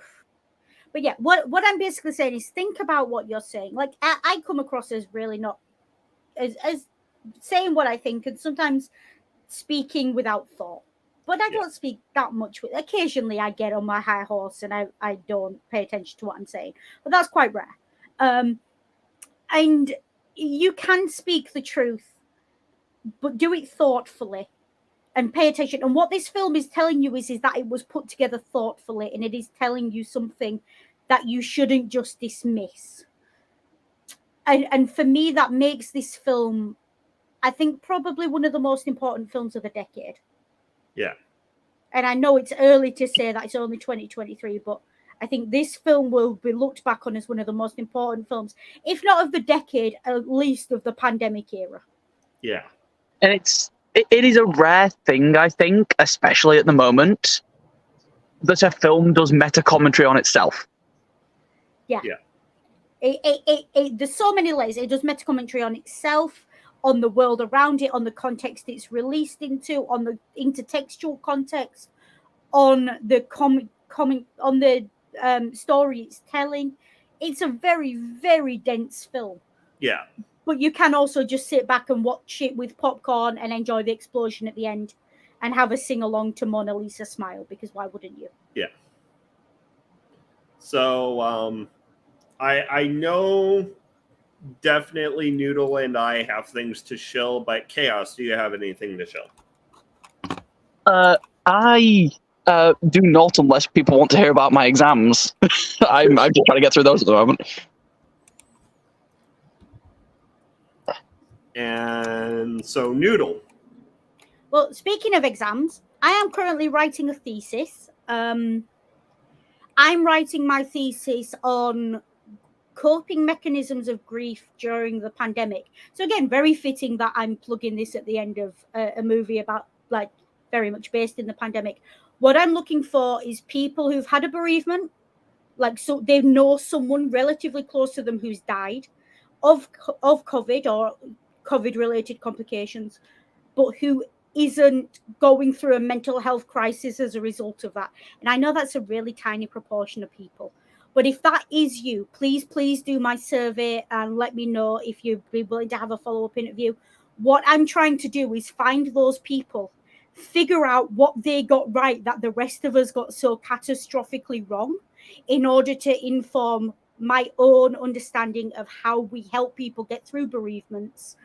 And I want to be a therapist in future. So if you're doing this, you will be very much informing how I treat clients and patients in future.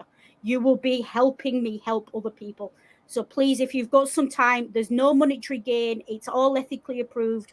There's all the information you need is on the link rings just shared in the chat. Please do And click the link. it You will don't have be... to give your details if you want. Sorry. You don't have to give your details initially. If you do want a follow-up interview, it asks for your email address, but that is it. Please do fill in the form. It's really important research, and we do need to help people who are going through bereavements. So if you've got the time to spare and you're in the sort of the group that I'm looking for, please do click the link and help me out. And also, it isn't in the description now because I can't edit the description while live, but it will be in the description later, and it will be in the pinned comment.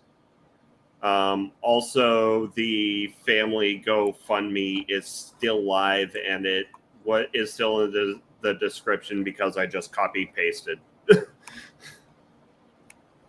Yeah. But that's not what I have to shill. Well, obviously, next week, for our Sacrifice to the Algorithm Gods, we will be discussing Spider-Man No Way Home in celebration of Across the Spider-Verse, because we already discussed Into the Spider-Verse, the masterpiece of animation that it was. But more near in the future, in just over 8 hours, this evening, I will be appearing on Bree's channel, Hive Science, or Hive Sci is what I think it's currently under, where we will be having a discussion on wolf conservation in the west of the United States. Basically, it's I felt like I felt like she approached her response to everyone's favorite terrorist in Congress. And if you know me, you know there is only one member of Congress that I will unequivocally refer to as a terrorist, Lauren Boebert. Her hearing that she had a couple months back about the delisting of the gray wolf so we're I don't think it's going to get too spicy, because obviously I'm more aligned on the topic with Bree than I am with Miss Boebert, but I do feel like there was some nuance missing in the discussion. So hopefully it will be a productive discussion of differences, but it's probably not going to be as spicy as my tweets promoting it will sell it as. So it'll be quite warm, but it won't be any kind of Jeremy Renner's hot sauce. Yeah, it's definitely not going to be Jeremy Renner's hot sauce. Like probably the only people who think it will be spicy is the white breadest of white bread people. Yeah, the only people who it might make sneeze with the spiciness is my partner, who is literally mildly allergic to black pepper. Yeah. And if you want to follow my questionnaire, if you want to take part in my survey and my thesis, there's a QR code on screen now that you can scan that will take you directly to it. The link's also there. We are trying to figure out how you coped to help other people do the same. If you have, if you are able to, and it won't cause a mental health issue for you to take part, please do so. I fully intend to have this thesis will be published, so it will potentially inform care paradigms going forward in the UK and possibly the US as well, if it gets any reach. It's unlikely to, it's a master's thesis, but it will inform at the very least how I approach bereavement care going forward. So please do take part if you can. Yeah. And with that, I think we can move to taglines. So, Chaos? Have a day, and remember, communication is key. And remember, take care, be good, and if you can't be good, use your Noodle.